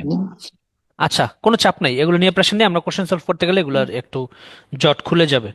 এবার তাহলে দেখেন, এই যে আর্থ সামিটের একটা লিস্ট আছে, পেয়েছেন? জি জি স্যার। ভাইয়া পেয়েছি। এখানে দেখেন সর্বপ্রথম আর্থ সামিট কত সালে হয়েছে, 1992, 1992। তারপরের আর্থ সামিট কত সালে হয়েছে, 2000 তারপরেরটা 2022। কত সালে হয়েছে, 2012, 2012। তারপরেরটা কত সালে হয়েছে, 2022 তারপরেরটা কত সালে হবে? 2032। প্রতি কত বছর পর পর আর্থ সামিট হয়ে থাকে? 10 বছর। 10 বছর। সর্বশেষ আর্থ সামিট কোথায় হয়েছে? 2022 স্টকহোম। সুইডেন। স্টকহোম। স্টকহোমে হয়েছে। Very good. এবার একটু প্রশ্নগুলোর দিকে তাকাই, চলেন একটু প্রশ্ন দেখি। পরিবেশ এবং জীবদেহের সম্পর্ক বিষয়ক বিদ্যাকে কি বলে? ইকোলজি। ইকোলজি। পরিবেশের সাথে জীবদেহের, ওকে। তারপরেটা দেখেন যে এজেন্ডা 21 কোন সম্মেলনের মাধ্যমে চালু হয়? ইউএন। Rio conference. ভুলে গেছেন নাকি এখনই? Rio conference 1992। Very good. Rio কনফারেন্সে আরেকটা হয়েছিল, সেটা কি? ইউএনএফসিসিসি, তাই না? হ্যাঁ হ্যাঁ আর প্রথমে যে স্টকহোম ডিক্লারেশন, ওখানে একটা সংস্থা প্রতিষ্ঠিত হয়েছিল, সেটার নাম কি? ইউএনইপি। ইউএনইপি। হ্যাঁ। Very good. তারপরে আর কি কোনো সংস্থা পেলাম আমরা এর পরবর্তীতে? এর পরবর্তীতে না, আর পেলাম না। ওকে, এবার তার পরের টপিকে যান, দেখেন কনভেনশন আছে কিনা, বিভিন্ন কনভেনশন জি হ্যাঁ পেয়েছেন স্যার। আছে। কিনা আমাকে বলেন। ওকে, হ্যাঁ। কনভেনশন, পেয়েছি ভাইয়া। এই কনভেনশন গুলো কয়েকটা কনভেনশন আছে দেখি, যে Ramsar convention, Vienna convention, Basel convention, not Russell, Basel convention, তারপর হচ্ছে জীববৈচিত্র্য কনভেনশন, তারপরে UNF C C C C C C C C C, এটাও একটা কনভেনশন। তো UNF দেখেন, এই যে আমার 5টা কনভেনশন, প্রথমত জানতে হবে প্রত্যেকটা কনভেনশনের মূল উদ্দেশ্য কি। এক একটা কনভেনশন এক একটা উদ্দেশ্য নিয়ে কাজ করে, লক্ষ্যটা খুব ইম্পর্টেন্ট। যেমন রামসার কনভেনশন, এটার লক্ষ্য কি দেখেন তো। জলাশয় জলাভূমি সংরক্ষণ। জলাশয় জলভূমি সংরক্ষণ। তো প্রথমে আমরা দেখি বিভিন্ন কনভেনশনের মধ্যে আপনার হচ্ছে রামসার কনভেনশনটা। রামসার আমাদের ক্লাসের মধ্যেই কিন্তু আল্লাহর রহমতে শেষ হয়ে যাবে পড়া, পরে আপনারা জাস্ট রিভিশন দিবেন। প্রথমটা হচ্ছে আমার রামসার কনভেনশন।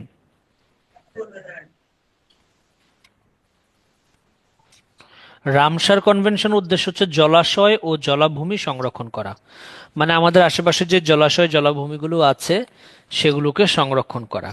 এখন মজার ব্যাপার দেখেন, এই যে বাংলাদেশের এরকম রামসার সাইট কয়টা, এটাও অনেক সময় প্রশ্ন আসে। বাংলাদেশের দুইটি। দুইটা দুইটি। দুইটা জায়গাকে রামসার সাইট বলা হয়, একটা হচ্ছে সুন্দরবন আর একটা হচ্ছে টাঙ্গুয়ার হাওর, মানে এখানে যে জলাভূমিটা আছে এটাকে সংরক্ষণের জন্য। এখন এই যে রামসার কনভেনশন, এটার নাম রামসার কেন, অন্য কোনো নাম কেন হলো না, কে বলতে পারবেন? ইরানের রামসারে হয়েছে। এই কনভেনশনটা ইরানের রামসার নামক একটা জায়গাতে স্বাক্ষরিত হয়েছিল, তাই এটার নাম রামসার কনভেনশন, সোজা কথা। সো এই রামসার কনভেনশনের উদ্দেশ্যটা পরীক্ষায় আসতে পারে, এভাবে আসতে পারে যে জলাশয় ও জলাভূমি সংরক্ষণ নিচের কোন কনভেনশনের কাজ। Option Ramsar convention, Vienna convention, Basel convention. উত্তর কি হবে? Ramsar Ramsar convention. কনভেনশন। তারপরে দ্বিতীয়টা হচ্ছে ভিয়েনা কনভেনশন। এই ভিয়েনা কনভেনশনের উদ্দেশ্য হচ্ছে একটাই, সেটা হচ্ছে যে আমাদের এই যে ওজোন স্তর আছে আকাশের মধ্যে, আকাশে আমরা জানি একটা ওজোন লেয়ার আছে আমাদের বায়ুমণ্ডলে। এই ওজোন লেয়ার পৃথিবীকে রক্ষা করে সবকিছু থেকে, সূর্যের আল্ট্রা ভায়োলেট রশ্মি থেকে রক্ষা করে। সূর্যের আল্ট্রা ভায়োলেট রশ্মি পৃথিবীতে আসতে পারে না এই ওজোন লেয়ারের জন্য, কিন্তু এই ওজোন লেয়ারকে আবার ফুটো করে দিচ্ছে পৃথিবীর কিছু দুষ্টু দুষ্টু গ্যাস, যেমন হচ্ছে সিএফসি গ্যাস, ওজোন লেয়ারকে ফুটো করে দিচ্ছে। ওজোন লেয়ার যখন ফুটো হয়ে যাচ্ছে তখন ওই ফুটো দিয়ে কি চলে আসতেছে পৃথিবীতে বলেন তো? সূর্যের অতিবেগুনি আল্ট্রাভায়োলেট। রশ্মি চলে আসতেছে। এখন আমাদের উচিত না সকলের মিলে এই ওজোন স্তরকে সুরক্ষা করা এবং এটা সংরক্ষণ করা, উচিত কিনা? জি জি। ভাইয়া, সেজন্য উচিত। একটা সেজন্য একটা কনভেনশন হয়েছিল, Vienna convention for the protection of the ozone layer. So এটার ইয়া হচ্ছে ভিয়েনা, অস্ট্রিয়ার ভিয়েনাতে। প্রশ্ন আসতে পারে যে হচ্ছে আপনার ভিয়েনা কনভেনশন মূলত কি নিয়ে কাজ করে? উত্তর হচ্ছে ওজোন স্তরের সুরক্ষা নিয়ে কাজ করে। এখন একটা কথা বলে রাখি আপনাদেরকে, যেমন হচ্ছে যে সিপিসিতে আমরা দেখি কি আছে, সেকশন আছে, তাই না? সিপিসিতে কি আছে? সেকশন। এখন এই সেকশনে মূলত কি বলা থাকে, কোন একটা জিনিস, মানে কোন একটা কি বলা থাকে একটা সেকশনে, যে একটা মানে এটা কে করতে পারবে, হ্যাঁ, মামলাটা ধরেন কে করতে পারবে, এরকম কিছু একটা বলা থাকে। কিন্তু এই সেকশনটা কিভাবে বাস্তবায়িত হবে, কোন প্রসিডিউরে মামলাটা করবে, পার্টি কারা কারা হবে, কাদেরকে পার্টি হিসেবে অ্যাড করা যাবে, এগুলো কোথায় বলা আছে বলেন তো সিপিসিতে? অর্ডারে। অর্ডারে, তাই না? অর্ডার অথবা রুলের ভিতরে বলা। তাহলে এই যে সেকশন আর হচ্ছে রুল আর অর্ডারের মধ্যে পার্থক্যটা বোঝা গেল? জি। সেকশনটা মূলত হচ্ছে একদম সরাসরি ক্লিয়ার কাট আপনাকে বলে দিচ্ছে, অন্য আইনের মতো কিছু ডেফিনিট কিছু সাবস্টেন্সিভ বিষয়, বাট ওইটা কিভাবে এক্সিকিউট হবে, হ্যাঁ, পুরা বিষয়গুলো প্রসিডিউরগুলো বলা থাকে অর্ডার অথবা রুলে। ওকে, এখন দেখেন এই যে কনভেনশন একটু আগে যে বললাম, এখানে অনেকগুলো কনভেনশন আছে। এখন এই কনভেনশনগুলো বাস্তবায়ন করার জন্য আমাদের আবার কি লাগে বলেন তো?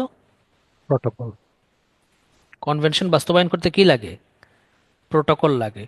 অথবা ধরেন আপনি একটা কনভেনশন করলেন, ওই কনভেনশনে কোনো একটা কিছু যুক্ত করতে চান, অ্যাড করতে চান, তখন আবার কি করবেন বলেন তো?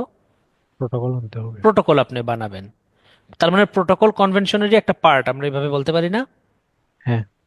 তো এই যে ভিয়েনা কনভেনশন, এই ভিয়েনা কনভেনশনকে বাস্তবায়ন করার জন্য একটা প্রোটোকল হয়েছিল, সেই প্রোটোকলের নাম কি, কে বলতে পারবেন?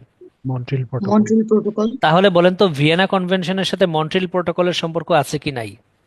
আছে। জি স্যার আছে। তাহলে আছে ভিয়েনা ভাইয়া। কনভেনশনের উদ্দেশ্য যেটা, মন্ট্রিল প্রোটোকলেরও তো উদ্দেশ্য সেটাই হওয়া উচিত। Yes or no? হ্যাঁ। Yes sir. Yes, very sir. Good.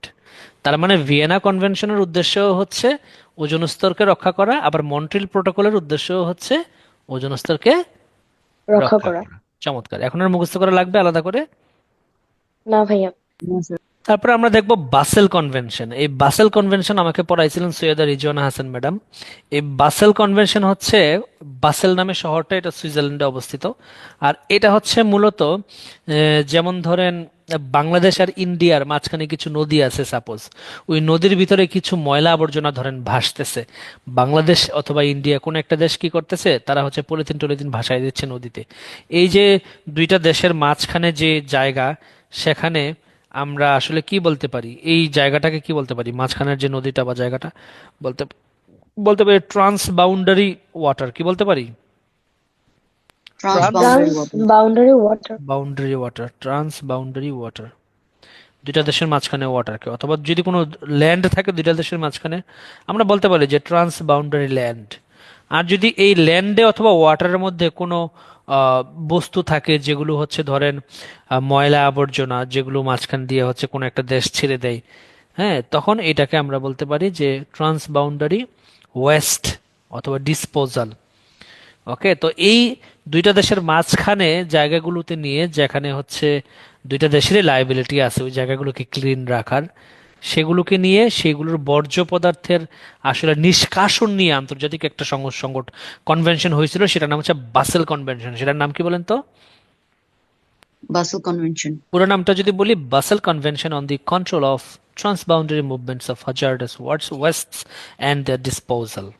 মানে hazardous wastes and their disposal মানে যেগুলো ক্ষতিকর বর্জ্য পদার্থ এবং সেগুলোর ডিসপোজাল। তারপরে সিবিডি কনভেনশন, মানে কনভেনশন অন বায়োলজিক্যাল ডাইভার্সিটি। এই দেখেন, এটার নামটা শুনলেই কিন্তু ভালো লাগে, সিবিডি। ফুল ফর্ম কি দেখেন তো? Biological diversity. ডাইভার্সিটি শব্দের অর্থ কি? ডাইভার্সিটি শব্দের অর্থ কি বলেন তো? বৈচিত্র্যময়। বৈচিত্র্য। তার মানে এই কনভেনশনটা মূলত কি নিয়ে কাজ করবে বলেন তো? জীববৈচিত্র্য। জীববৈচিত্র্য। জীববৈচিত্র্য নিয়ে। জীববৈচিত্র্য নিয়ে কাজ করবে। সোজা সাপটা কথা, এই কনভেনশনটা অবশ্যই তার মানে জীববৈচিত্র্য নিয়ে কাজ করবে। তার মানে হচ্ছে যে ধরেন জীববৈচিত্র্য নিয়ে কাজ করা মানে কি নিয়ে কাজ করা, মানে হচ্ছে সবকিছু নিয়ে কাজ করা। যেমন হচ্ছে যাতে কোনো পশু অথবা পাখি সেটা যাতে ইয়া না হয়ে যায়, মানে হচ্ছে বিলুপ্ত না হয়ে যায়।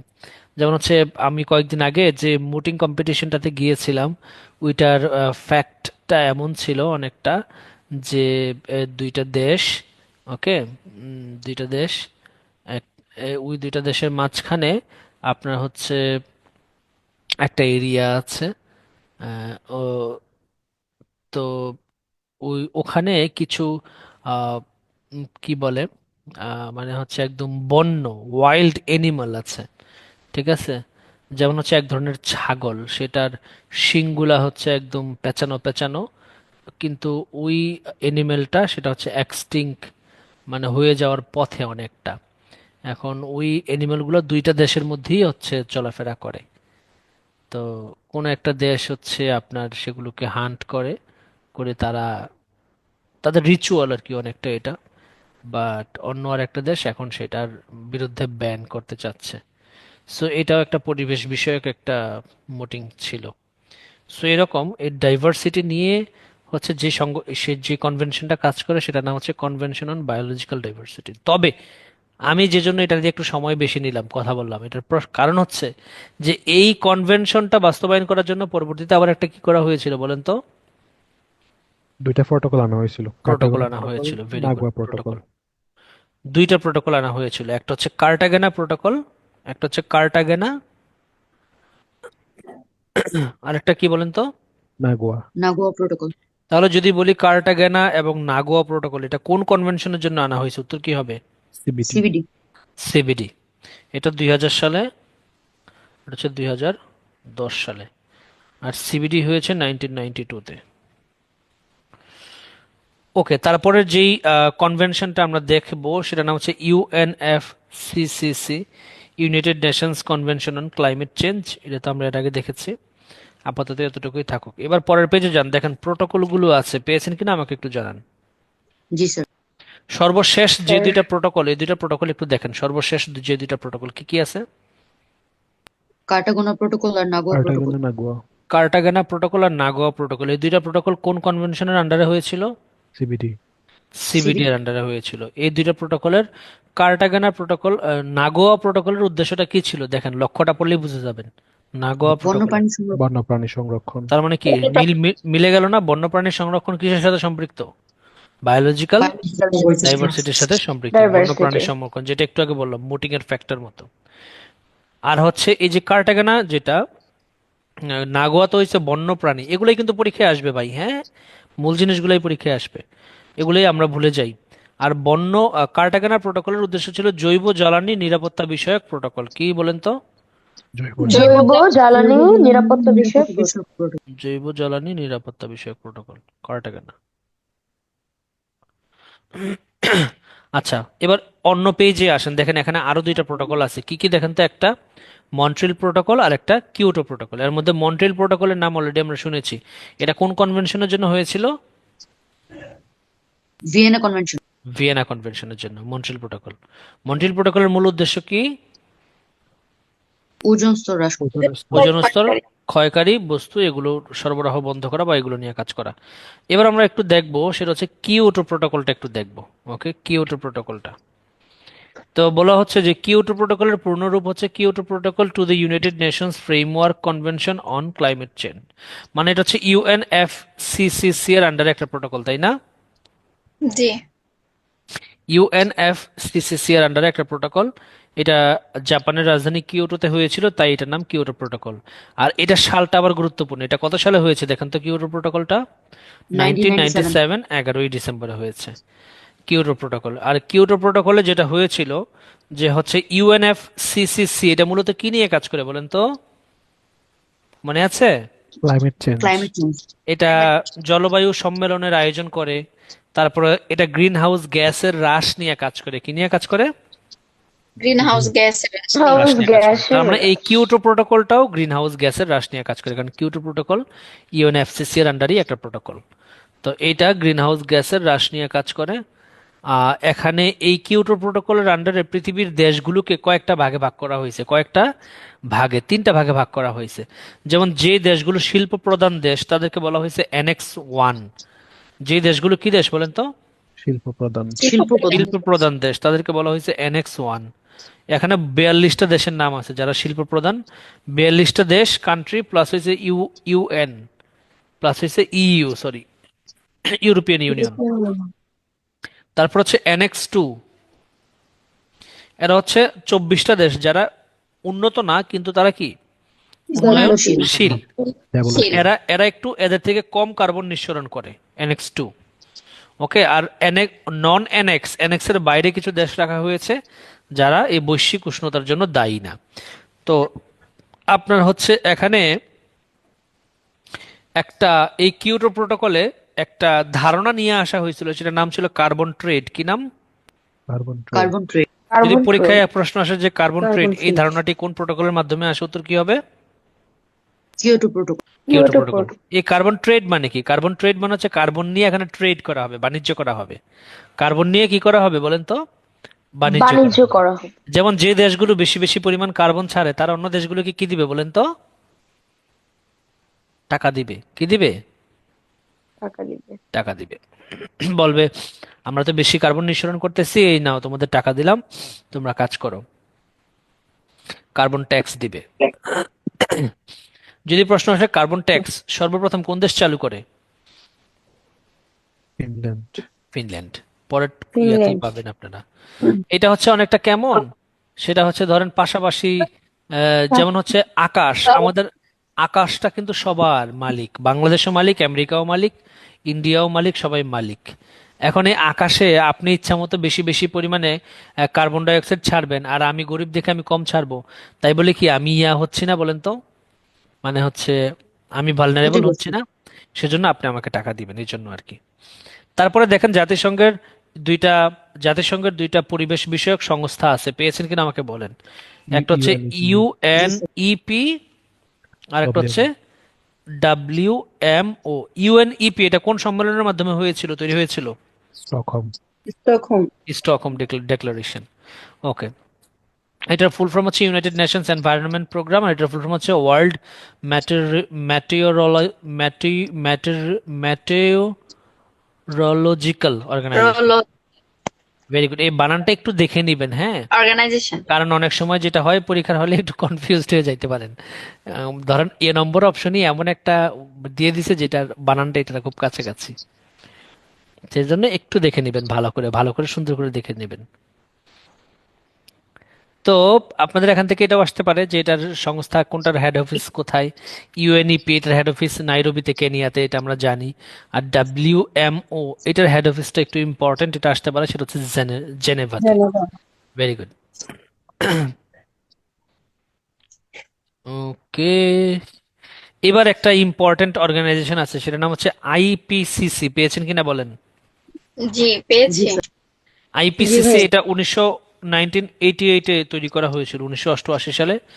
এটার ফুল ফর্ম হচ্ছে intergovernmental panel on climate change. Intergovernmental panel on climate change, মানব সৃষ্ট জলবায়ু পরিবর্তন নিয়ে কাজ করা জাতিসংঘের নেটওয়ার্ক। মানে এটা কোন ধরনের জলবায়ু পরিবর্তন নিয়ে কাজ করে দেখেন তো, প্রাকৃতিক নাকি মানব সৃষ্ট? মানব মানব সৃষ্ট, মানে মানুষের তৈরি কোন জলবায়ুর পরিবর্তন নিয়ে কাজ করে,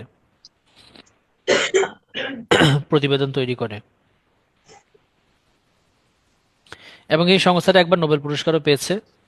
এবং এই সংগঠনটা তৈরি করেছে কোন দুইটা, মানে এই সংগঠনটা কারা তৈরি করেছে যদি প্রশ্ন আসে? প্রশ্ন আসবে না যদিও। ইউএনইপি এবং ডাব্লিউএমও। এই যে ইপিও তার মানে যদি আমি বলি যে ইউএনইপি আর ডাব্লিউএমও এই দুটো সংগঠন মিলে পরবর্তীতে একটা সংগঠন হয়েছে, সেটার নাম কি? IPCC. IPC IPCC. Very good. মূল কাজ হচ্ছে এটা কয়েকশো বিজ্ঞানীর সমন্বয়ে মানবসৃষ্ট জলবায়ু পরিবর্তন এবং প্রভাব নিয়ে প্রতিবেদন তৈরি করা। ওকে, তারপরে আরো দুইটা সংগঠন আছে, নিচের দিকে দেখেন, জিসিএফ আর হচ্ছে জিইএফ। পেয়েছেন কিনা বলেন? জি ভাইয়া পেয়েছি। শুধু জানার জন্য জানবো এগুলো আমরা। জিসিএফ এটার ফুল ফর্ম হচ্ছে গ্রিন ক্লাইমেট ফান্ড, মানে বুঝে গেছি এটা ফান্ড নিয়ে কাজ করে।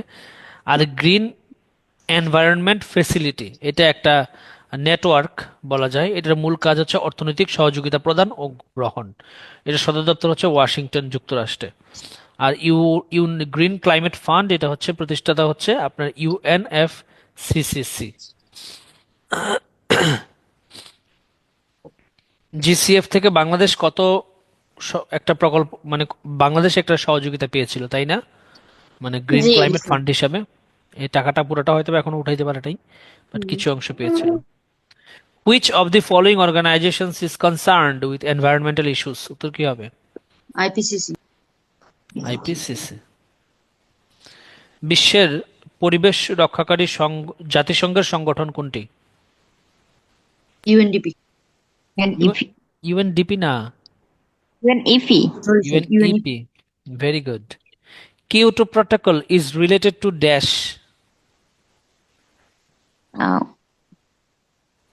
Kyoto protocol. গ্লোবাল ওয়ার্মিং এর সাথে। Global warming. Very good. IPCC এটার ফুল ফর্ম কি?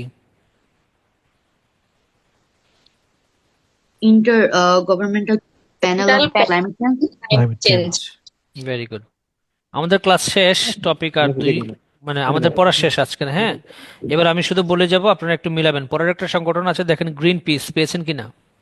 হ্যাঁ, গ্রিন পিস জি এটা কোন ভাইয়া দেশের সংগঠন? পেয়েছি। নেদারল্যান্ডস ভিত্তিক পরিবেশ সংস্থা। নেদারল্যান্ড ভিত্তিক একটি পরিবেশ সংস্থা। এটা সদর দপ্তর হচ্ছে আমস্টারডাম, নেদারল্যান্ড। আর এটার পূর্ব নাম ছিল কি? Don't make a wave committee. এটা আসবে একটু না? আলাদা একদম নামটা। হ্যাঁ, একটু কেমন যেন বাংলাদেশ রেইনবো ওয়ারিয়রের নাম রংধনু। গ্রিন পিসের জাহাজের নাম রেইনবো ওয়ারিয়র। প্রতিষ্ঠাতা প্যাট্রিক মোরে, রবার্ট হান্টার। আচ্ছা, যাই হোক, এখান থেকে শুধু একটা প্রশ্নই আসে গ্রিন পিস থেকে। গ্রিন পিস কত সালে প্রতিষ্ঠিত হয়, এটা আসে পরীক্ষায়। গ্রিন পিস কত সালে প্রতিষ্ঠিত হয়? উত্তর কি হবে? 1971। 1971। তারপরে দুইটা সংগঠন আছে দেখেন, IUCN, পেয়েছেন কিনা? জি ভাইয়া। IUCN আর একটা হচ্ছে WWF। IUCN এটা আমরা অলরেডি পড়েছি, international union for the conservation of nature and natural resources. এটা কত সালে প্রতিষ্ঠিত সেটাও পড়েছি, 1948। এবং এটা সদর দপ্তর কোথায় সেটাও আমরা জানি, সেটা হচ্ছে সুইজারল্যান্ডে। গ্ল্যান্ড শহর, সুইজারল্যান্ড, গ্ল্যান্ড। আর WWF এটা এখন আমরা পড়ি না, এটার নাম হচ্ছে world wide fund for nature. World wide fund for nature, এটাও সুইজারল্যান্ডের গ্ল্যান্ড শহরে অবস্থিত। তারপর আরো একটা সংগঠন আছে EEA, ইউরোপিয়ান এনভায়রনমেন্ট এজেন্সি, এগুলো থেকে প্রশ্ন আসবে না। তারপর আরেকটা আছে ফ্রাইডেজ ফর ফিউচার, এটা এখন আর খুব বেশি রেলিভেন্ট না, বাট কয়েকদিন আগেও এটা কি ছিল বলেন তো, খুব বেশি রেলিভেন্ট ছিল। ফ্রাইডেজ ফর ফিউচার, ওই যে একটা ছোট 16 বছর বয়সী একটা কিশোরী, সে হচ্ছে পরিবেশ কন্যা হিসাবে খ্যাত, সে একটা ইয়া করছিল না, পত্রিকায় আসছিল যে কয়েকদিন, মনে আছে আপনাদের? Fridays for future. ওই যে তারপরে গ্রেটা থুনবার্গ। হ্যাঁ, ওনার নাম হচ্ছে Greta Thunberg. Green belt movement অত ইম্পর্টেন্ট না। আর্থ আওয়ার ইম্পর্টেন্ট না, লাগবে না। আর্থ ওয়াচ, ওয়ার্ল্ড ওয়াচ লাগবে না, জার্মান ওয়াচ এগুলো লাগবে না। তারপরে একটু এটা দেখেন, আর্কটিক কাউন্সিল, পেয়েছেন কিনা? হ্যাঁ, আর্কটিক কাউন্সিল যদি প্রশ্ন আসে যে আর্কটিক কাউন্সিল এটা কোন দেশের জোট বা কাদের জোট, উত্তর কি হবে? উত্তর মহাসাগরের তীরবর্তী দেশের জোট। উত্তর মহাসাগর মানে এটা কি উপরে নাকি নিচে পৃথিবীর? নর্থ হুম, নর্থ পোলে ভাই, উপরে নাকি নিচে? উপরের দিকে। ভেরি গুড, উপরের দিকে। উত্তর মহাসাগরের ওই দিকে কয়েকটি দেশ আর কি। যেমন অপশন দিই, কোন কোন দেশ বলেন আপনারা? সুইজারল্যান্ড, আইসল্যান্ড, সুইডেন, ফিনল্যান্ড, ওগুলো আর কি উপরের দিকে। তার পরের পেজে যান সবাই, একটু পরের পেজে যান। এখানে একটা ইম্পর্টেন্ট MCQ আছে, সেটা হচ্ছে CVF, আর একটা হচ্ছে V20, পেলে আমাকে জানান। হ্যাঁ, CVF আর V20, ভাইয়া পেয়েছি। এটা ইম্পর্টেন্ট। CVF এর ফুল ফর্ম হচ্ছে ক্লাইমেট ভালনারেবল ফোরাম, আর V20 এর ফুল ফর্ম হচ্ছে যে ভালনারেবল 20। এগুলো রিটেনের জন্য ইম্পর্টেন্ট ছিল 15-16 জুডিশিয়ারিতে। হ্যাঁ, 15-16 জুডিশিয়ারিতে এগুলো খুব রেলিভেন্ট ছিল। CVF ক্লাইমেট ভালনারেবল ফোরাম, আর V20 সেটা হচ্ছে ভালনারেবল 20। এগুলার মানে এগুলা রিটেনে লিখে আসতে হইতো আর কি। বিশ্বের যে V20 যেটা, সেটার উদ্দেশ্য হচ্ছে যে উন্নত দেশগুলোর নিকট হতে বৈশ্বিক জলবায়ু তহবিল গঠন করে সেটার যথার্থ ব্যবহার করা, V20-র উদ্দেশ্য ছিল এটা। আর যে CVF ক্লাইমেট ভালনারেবল ফোরাম, এইটারও অনেকটা হচ্ছে যে ক্ষতিগ্রস্ত দেশগুলো নিয়ে গঠিত হয়েছে, তাদেরও কাজ ছিল হচ্ছে ক্ষতিগ্রস্ত দেশগুলোর আপনার এই ক্লাইমেট নিয়ে কাজ করা।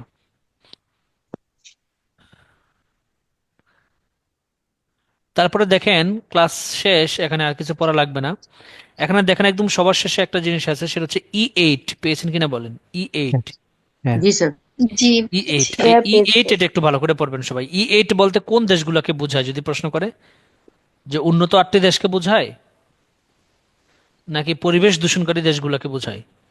পরিবেশ দূষণকারী। এটাই প্রশ্নে পরিবেশ আসবে। দূষণকারী দেশ। পরিবেশ দূষণকারী দেশ কয়টা E8 এর মধ্যে? ব্রাজিল, 7টা। রাশিয়া, ভারত। 7টা আচ্ছা। দেশ আর একটা সংস্থা, এবং মোট একটা 8টা। 7টা দেশ আর একটা সংস্থা। 7টা একটা দেশ কি কি? সংস্থা। Brazil, Brazil, Russia, Russia, Bharat, India, চীন, চীন, দক্ষিণ south Africa, Africa, USA, Japan যুক্তরাষ্ট্র, এবং জাপান। EU। এবং এই 8টা দেশ বিশ্বের মোট গ্রিনহাউস গ্যাসের কত শতাংশ তারা মাশাআল্লাহ নির্গত করে? 70%। 70%। এখন আপনাদের প্রশ্ন আসবে কিন্তু এখান থেকে, এখন যে কথাটা বলবো, এতক্ষণ যা ক্লাস নিয়েছি এখান থেকে প্রশ্ন আসবে না। আপনাদের প্রশ্ন আসবে, এই যে 59 জন আমার সাথে আছেন তারা লাকি, তারা এই কথাটা শুনতে পাচ্ছেন। এখন আপনাদের প্রশ্ন আসবে এখান থেকে, সেটা হচ্ছে লা নিনা, কি বলেন তো? লানিনা। লা নিনা, এল নিনো। এল নিনো, স্যার এটা প্রথম আলোর একটা মানে প্রচ্ছদে আমি দেখেছিলাম, এই বিষয়টা নিয়ে লেখালেখি হয়েছিল, ভেরি গুড। হ্যাঁ, পড়েছিলাম। এখান থেকে আসতে পারে প্রশ্ন, লা নিনা, এল নিনো। প্রশ্ন আসতে পারে যে লা নিনা শব্দের অর্থ কি? Little girl. Little girl. আর এল নিনো শব্দের অর্থ কি? Little boy. Boy. Little boy. Little boy. Little boy. এবার আমরা একটু দেখে নিব যে লা নিনা কাকে বলে আর এল নিনো কাকে বলে। একটা সংজ্ঞা দেখলেই হবে খালি, যে প্রশান্ত মহাসাগরের মধ্যপূর্বের গ্রীষ্মমণ্ডলীয় অঞ্চলের তাপমাত্রা সমুদ্রপৃষ্ঠের থেকে শীতল হওয়াকে বলা হয় লা নিনা। মানে লা নিনা বলতে হচ্ছে যে আপনার টেম্পারেচার যদি শীতল হয়, টেম্পারেচার যদি কি হয় বলেন তো? শীতল। শীতল হয়। সংক্ষেপে মনে রাখতে হবে, পুরোটা মনে রাখার দরকার নেই। শীতল হওয়া, টেম্পারেচার যদি ঠান্ডা হয়ে যায় তখন সেটাকে বলা হয় লা লা নিনা। নিনা। লা নিনা। ওকে। আর লা নিনা প্রশান্ত মহাসাগরের দক্ষিণ পশ্চিম অঞ্চল পর্যন্ত বিস্তৃত হয়ে একটি কুল এপিসোড গঠন করে। আচ্ছা, আমরা দেখি কোন জিনিসটা মনে রাখা লাগবে। তারপর হচ্ছে এল নিনো। এল নিনো শব্দের অর্থ হচ্ছে লিটল বয় বা ক্রিস্ট চাইল্ড। প্রশান্ত মহাসাগরীয় গ্রীষ্মমণ্ডলীয় গরম পানির পশ্চিম থেকে পূর্ব দিকে অবস্থানগত পরিবর্তনকে বলা হয় লা এল নিনো। মানে এই প্রশান্ত মহাসাগরের আপনার হচ্ছে যে উষ্ণ যে পানি, সেটা পশ্চিম থেকে পূর্ব দিকে যখন অবস্থান করে সেটাকে বলা হবে এল নিনো। এভাবেই মনে রাখি, যেটা থাকার কথা ছিল পশ্চিমে, পশ্চিম থেকে সেটা যখন পূর্বে অবস্থান করে তখন তাকে বলা হয় এল নিনো। ওকে, তো একটা জিনিস আপনারা খেয়াল করে দেখেন, এই যে এদিকে একটা কিন্তু আছে যে গরম পানি, কি শব্দটা মনে বললাম বলেন তো? গরম পানি। আর এদিকে পড়েছিলাম কেমন টেম্পারেচার? ঠান্ডা। শীতল। শীতল। সেজন্য এইভাবে টেকনিক্যালি মনে রাখবো আমরা যে লা নিনা যেটা, এটা যেহেতু শীতল তাই এটা একটা কুল এপিসোড গঠন করে। কি এপিসোড গঠন করে? কুল এপিসোড। কুল এপিসোড। আর যদি বলে এল এল নিনো, এটা কেমন ধরনের এপিসোড গঠন করে? A word. Warm episode. এটা মনে রাখার আরো একটা টেকনিক আছে, সেটা হচ্ছে দেখেন এই লা নিনো এটার অর্থ কি? Little girl. Guard. Little girl. গার্ডরা সবসময় কি হয় বলেন তো? ঠান্ডা। ঠান্ডা হয়। ঠান্ডা। আর ছেলেরা সবসময় কেমন হয়? গরম। ওয়ার্ম হয়। Very good. মনে রাখাটাই হচ্ছে আসল ব্যাপার, এত কিছু আসলে মাথায় থাকা সম্ভব না। ওকে, এবার আমরা একটু পরের পেজে যাই। চলেন পরের পেজে গিয়ে শুধু গ্রিন হাউস গ্যাসের একটা শতকরা আছে, দেখেন তো পেয়েছেন কিনা? হ্যাঁ। ভাইয়া পেয়েছি। এখানে আমরা এইভাবে মনে রাখবো, পেয়েছি। গ্রিন হাউস গ্যাস বলতে তো অনেকগুলো গ্যাসকে একসাথে আমরা গ্রিন হাউস গ্যাস বলি। জি। অনেকগুলো গ্যাসকে একসাথে গ্রিন হাউস গ্যাস আমরা বলি, গ্রিন হাউস। এখন এই গ্রিন হাউস গ্যাসের মধ্যে তো অনেকগুলো গ্যাস আছে, যেমন কার্বন ডাই অক্সাইড আছে, তারপর হচ্ছে মিথেন আছে, তারপর হচ্ছে সিএফসি আছে, এগুলো সবই গ্রিন হাউস গ্যাস। তারপরে জি। নাইট্রাস ডাই অক্সাইড আছে। যদি বলে গ্রিন হাউস গ্যাসের সবচেয়ে বেশি আছে কোনটা, উত্তর কি হবে? Carbon die oxide. কত পার্সেন্ট? 42%। মিথেন কত 42%। পার্সেন্ট? মিথেন 49। 18%। 18%। সিএফসি কত পার্সেন্ট? 14%। 14%। আর নাইট্রাস অক্সাইড 6%। 6%। এটা একটু মনে রাখার চেষ্টা করবেন, বিশেষ করে কার্বন ডাই অক্সাইডেরটা, সিএফসিটা আর মিথেনেরটা, এই তিনটা মনে রাখলেও হবে।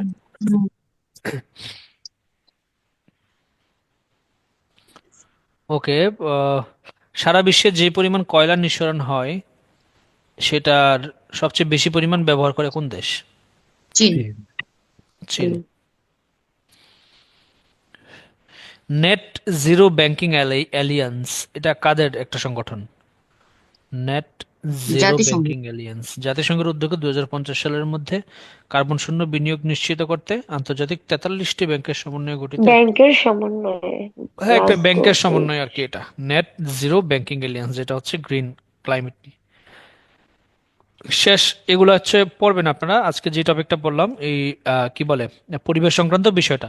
এখন আমাদের টার্গেট থাকবে কি, আমরা ইন্টারন্যাশনাল অ্যাফেয়ার্সটা চলেন একসাথে শেষ করে ফেলি। ইন্টারন্যাশনাল অ্যাফেয়ার্সটা তাহলে আমাদের ব্রেন থেকে প্রেশারটা কমে যাবে আর কি। কারণ এগুলো তার চেঞ্জ হবে না, ইন্টারন্যাশনাল অ্যাফেয়ার্স চেঞ্জ হবে না। চেঞ্জ হবে কোনগুলো বলেন তো? বাংলাদেশ অ্যাফেয়ার্সে একটু হয়তো বা চেঞ্জ পাবো আমরা। বাংলাদেশ অ্যাফেয়ার্সে স্বাভাবিকভাবেই আগের অনেক মতো কি, কিছু ঘটে হ্যাঁ, গেছে। মুক্তিযুদ্ধ জি। কি এখন আর খুব বেশি পড়া লাগবে? আপনার কি মনে হয়? না, আমার মনে হচ্ছে না। এবং স্যার বঙ্গবন্ধু নিয়ে অনেকগুলা ইউটিউব যেই থেকে হোক মানে ডাউনলোড আমরা, করে হ্যাঁ, রাখছিলাম। তো আমরা হচ্ছে ধরেন এগুলো এখন পার- ইন্টারন্যাশনাল অ্যাফেয়ার্সটাতে বেশি জোর দিব, ওকে? আমরা তো ক্যান্ডিডেট, আমাদের এখন মানে প্রথম কাজ হয়েছে আমাদের পড়াশোনা করা বুদ্ধি করে। তো ইন্টারন্যাশনাল অ্যাফেয়ার্সটা আমরা শেষ করে ফেলবো, সবাই টার্গেট থাকলো এই আগামী 15-20 দিনের মধ্যে ইন্টারন্যাশনাল অ্যাফেয়ার্সের কভার আমরা দিয়ে দিব যে করেই হোক। যেমন আজকে ক্লাইমেটটা পড়ে ফেললাম, পরের দিন আমরা সংগঠনটা পড়ে ফেলবো, এইভাবে, ঠিক আছে? তাহলে আপনারা আচ্ছা। এই সপ্তাহে যে এক্সাম দিবেন, আমি বলি, এই সপ্তাহে যে এক্সামটা দিবেন, এই এক্সামটার টপিকটা আমি বলে দিই, জিকের। কারণ এই জিকেটায় অনেকদিন ধরে আপনারা পড়াশোনা করতেছেন না, এবার একটু জিকে পড়াশোনা করেন, তাহলে একটু ব্রেনটা অন্যদিকে খাটুক, মাথা খুলবে তাহলে। এই সপ্তাহের যে এক্সামটা দিবেন সেটা টপিক থাকবে পরিবেশ, একটা টপিক পরিবেশ, আর একটা টপিক থাকবে হচ্ছে আপনার আন্তর্জাতিক নিরাপত্তা ও আন্তঃরাষ্ট্রীয় ক্ষমতা। এই দুইটা নিজেদের মতো করে পড়ে ফেলেন, আমি তো পড়াবোই আন্তর্জাতিক ক্ষমতা নিরাপত্তা পরের ক্লাসে, বাট আপনারা প্র্যাকটিস শুরু করে দেন। আন্তর্জাতিক নিরাপত্তা, আন্তঃরাষ্ট্রীয় ক্ষমতা। আর আপনারা সবাই কি অ্যাসাইনমেন্ট করতেছেন? অ্যাসাইনমেন্ট কি দিছি বলেন তো? ত্রিভুজ। ত্রিভুজ কোন ক্লাসের? অষ্টম শ্রেণী। অষ্টম শ্রেণীর। অষ্ট আমার Yes. সাথে সাথে এই ছোট ছোট কাজগুলো করতে করতে দেখবেন একসময় আপনার নোট হয়ে গেছে। মনে হইতে পারে যে ভাই ছোট ছোট জিনিস দিচ্ছে, বাট এগুলোই আপনার দিন শেষে নোট হয়ে যাবে। আর এক্সামে এটার সাথে রেনাইসেন্স পিরিয়ড থাকবে, ইংলিশ লিটারেচার কি থাকবে? রেনাইসেন্স। রেনাইসেন্স পিরিয়ড শেষ, সিম্পল ভাইয়া, জিনিস। আমার একটা কথা ছিল। বলে ফেলেন আপু। ভাইয়া, আমার আম্মার পা ভেঙে গেছে, তো তো এই জন্য আমি আর কি দেশে থেকে আসছে উনি, ডাক্তার সবকিছু মিলিয়ে আমি হ্যাঁ একটু হ্যাঁ, এতদিন কয়েকটা ক্লাস আমার মিস হয়েছে তো। আচ্ছা মাঝখানে আমি এখনো রেকর্ড গুলো দেখাও শুরু করি নাই, কারণ উনি আচ্ছা অনেক মানে বয়স্ক, ওনাকে আমার আচ্ছা আচ্ছা আলাদাভাবে আচ্ছা আচ্ছা। হুম হুম সবকিছু, হুম। আমি মেয়ে একটাই তো। হ্যাঁ হ্যাঁ তো হ্যাঁ। স্যার, এই জন্য হচ্ছে আমি ক্লাস মিস করেছিলাম, তো আমাকে আমরিন আপু আবার আমাকে আজকে বললো যে আমাদের সম্ভবত স্পেশাল ব্যাচ শুরু হতে যাচ্ছে ফেব্রুয়ারি থেকে। আচ্ছা আচ্ছা আচ্ছা তো আমি তো স্যার আসলে মনোযোগী, কিন্তু একটু সমস্যার কারণে আচ্ছা একটু আর কি সময় দিতে পারিনি এখনো আচ্ছা তো। আচ্ছা। কোনো আমাকেও চাপ নেই, স্যার কোনো একটু টেনশন কাইন্ডলি নেই। রাখবেন স্যার, হ্যাঁ হ্যাঁ, কোনো আমাকে এবং সমস্যা নেই। আপুকে স্যার, ও আচ্ছা আচ্ছা আমরিন আচ্ছা। আপুকে। ওকে, ঠিক আর আছে স্যার ঠিক আমাদের আছে। তো বেবি আছে, তো আমরা আমাদের অন্য সবার মতো না, তো না না, এরপরেও আমরা একটু আপনাদের জন্য চেষ্টা আমার করছি। সর্বোচ্চ সহযোগিতা থাকবে, কোনো সমস্যা নেই। জি ঠিক জি আছে, ভাইয়া। আপনারা আনইজি ফিল করবেন না, আমাকে যে কোনো সময় যে কোনো কিছু লাগলে রিচ করবেন, কোনো জি সমস্যা নেই। জি। আপনারা যে কষ্ট করে পড়াশোনা করতেছেন, এত সময় দিচ্ছেন, এটাই তো অনেক কিছু, তাই না? দোয়া অনেক কষ্ট করবেন। করতেছেন আপনারা সবাই। ওকে, কারা কারা ক্লাসে আছে একটু দেখে ফেলি এক নজরে আমি, কারণ ভাইয়া, একটা কথা বলি। হ্যাঁ, বলে ফেলেন আপু, কোনো সমস্যা নাই। আহ, ভাইয়া, ওই যে ইংলিশ লিটারেচার কি আমরা ওল্ড আর মিডল এজ মানে মিডল ইংলিশ পিরিয়ডটাও রাখতে পারি, তাহলে একটু রিভাইজ হইতো। আচ্ছা মানে তাহলে আমি নিজে হ্যাঁ ঠিক আছে ঠিক আছে, রেনাইসেন্সের সাথে আপনাদের ওল্ডার মিডলটাও রেখে দিলাম, চান। তাহলে হচ্ছে একসাথে রিভিশন হয়ে গেল। আর জিকের দুইটা টপিক এই সপ্তাহে কিন্তু কঠিন পড়াশোনা হবে, তার মানে অনেকগুলো টপিক ভাইয়া, হয়ে গেছে। Thank you. ভাইয়া, একটা কথা ছিল। হ্যাঁ, একটা কথা বলেন। ভাইয়া, আমি কারেন্ট অ্যাফেয়ার্স এখনো পড়া শুরু করিনি, সেক্ষেত্রে ভাইয়া আমি কি জানুয়ারি মাসেরটা থেকে পড়া শুরু করব? কারেন্ট অ্যাফেয়ার্স পড়া শুরু, হ্যাঁ, জানুয়ারি থেকে পড়া শুরু করেন তাহলে, ভেরি গুড। ভাইয়া, আরেকবার একটু বলে দিবেন যে কিভাবে কারেন্ট অ্যাফেয়ার্সটা পড়বো, আমি মিস করে কারেন্ট ফেলেছিলাম। অ্যাফেয়ার্সটা আপনারা খুলবেন, খোলার পরে দেখবেন প্রথম 2-3 পৃষ্ঠা পরেই দেখবেন হচ্ছে সুন্দর এমসিকিউ আছে অনেকগুলো, প্রায় 30-40টার মতো। ওই এমসিকিউ গুলো পড়ে ফেললেই হবে, ভিতরেও যে ওগুলো পড়া লাগবে না, যে পৃথিবীর সবচেয়ে মোটা ব্যক্তির ইতিহাস, হ্যাঁ, পৃথিবীর সবচেয়ে, এগুলা এগুলা পড়ার দরকার নেই। হ্যাঁ, শুরুর দিকে হচ্ছে এগুলা দেখলেই হবে। শেষের দিকে এরকম থাকে যে দেখুন পৃথিবীর সবচেয়ে বেশি বড় বার্গার কে খেয়েছেন, একটা ছবি সহ দিয়ে দেয়। ওগুলা দরকার নাই, আমরা কারেন্ট অ্যাফেয়ার্স এর প্রথম দিকের ইয়াগুলো শুধু দেখবো, মানে 4-5 ভাইয়া পেজের। জি ভাইয়া আপু। যে পদক পুরস্কার অনেক সময় দেওয়া থাকে, তারপর হচ্ছে যে যেমন এই যে গত ডিসেম্বরেরটাতে ছিল হচ্ছে আপনার 3G 3 জিরোর যে এটা, এই ব্যাপারগুলো কি আমরা এখান থেকে দেখবো? হ্যাঁ, শুধু হচ্ছে দেখবেন প্রথম প্রথম আর প্রথম পেজগুলো ভালো করে পড়বেন, আর পরেরগুলো একটু পৃষ্ঠা উল্টাবেন, যেগুলো মনে হয় যে আসার মতো শুধু ওগুলো একটু দেখবেন। বাট যদি এটা দেখার সময় না পান তাহলে শুধু প্রথমগুলো দেখলেই আল্লাহর রহমতে হয়ে যাবে, আশা করি। ভাইয়া আর কথা ছিল। হ্যাঁ বলে নিউজ ফেলেন। পেপারের ব্যাপারে যদি একটু বলতেন। নিউজ পেপার অনেকে তো মানে যখন আমরা বাড়ি থাকি তখন হচ্ছে কারো বাড়িতে রেগুলার নেওয়া হয় না, বা হচ্ছে পড়ার ব্যাপারটাও বুঝতে পারি না ভালো করে। এই ব্যাপারে যদি একটু বলেন। নিউজ পেপারটা নিয়ে প্রেশার নেওয়ার দরকার নেই, তবে নিউজ পেপারটা যারা পড়তেছেন, পড়া শুরু করছেন, প্রতিদিন চেষ্টা করবেন 5 মিনিট করে হলেও নিউজ পেপার পড়তে। আর যারা ওই যে আমার সাথে নতুন প্ল্যানে শুরু করবেন, নতুন লাইফ ফেব্রুয়ারি থেকে, তাদের তো সকালবেলা নিউজ পেপার পড়তেই হবে, তাই না? সকালবেলা ঘুম থেকে যখন উঠবেন, তারা রেডি হন মেন্টালি নিউজ পেপার পড়ার জন্য। তাদেরকে আমি কমান্ড দিব প্রতিদিন সকালবেলা, তো ওই যে যে আধা ঘন্টা আমরা আড্ডা দিব ইংলিশ নিয়ে বা হচ্ছে, হ্যাঁ, তো ওই সময় আমরা নিউজ পেপার নিয়েও 5 মিনিট টাইম রাখলাম, কি বলেন আপনারা? জি ভাইয়া, ভালো প্ল্যান। ওটা তো হবে ইনশাল্লাহ, কোনো সমস্যা নেই। ভাইয়া, হুম, আপু বলেন। ভাইয়া আমি প্রপার্টি একটা একটা কোয়েশ্চেন আস্ক করতে পারবো? হ্যাঁ বলে ফেলেন, কোনো সমস্যা নেই। হ্যাঁ, ভাইয়া আমাদের কালকে এক্সাম একটা কোয়েশ্চেন আসছিল না যে যখন ওই প্রিপেয়ারিং ফর অর্নামেন্টস এর জন্য মানে লিজের ক্ষেত্রে ভাড়াটাকে উচ্ছেদ করতে হলে তো 15 দিন। এটা আমি তো মানে আহ, যতগুলো সলভ করছি ওখানে 15 দিন লেখা ছিল। বাট অর্নামেন্টস এর জন্য যখন প্রিপারেশন নেওয়া হয় এরকম কোন ধরনের লিজের ক্ষেত্রে ভাইয়া 6 মাস নোটিস দিতে হয় না? কারণ ওটা আমি আমার হচ্ছে হাওলাদারের ওইটা বইয়ে ওইটা দেখছিলাম যে ওইটা কি টিপি হ্যাঁ, এক থেকে করছিলাম আমি প্রশ্নটা? জি ভাইয়া। আচ্ছা, আমাকে একটু তাহলে ছবি তুলে আপনার গ্রুপ, আপনি কোন ব্যাচে আছেন?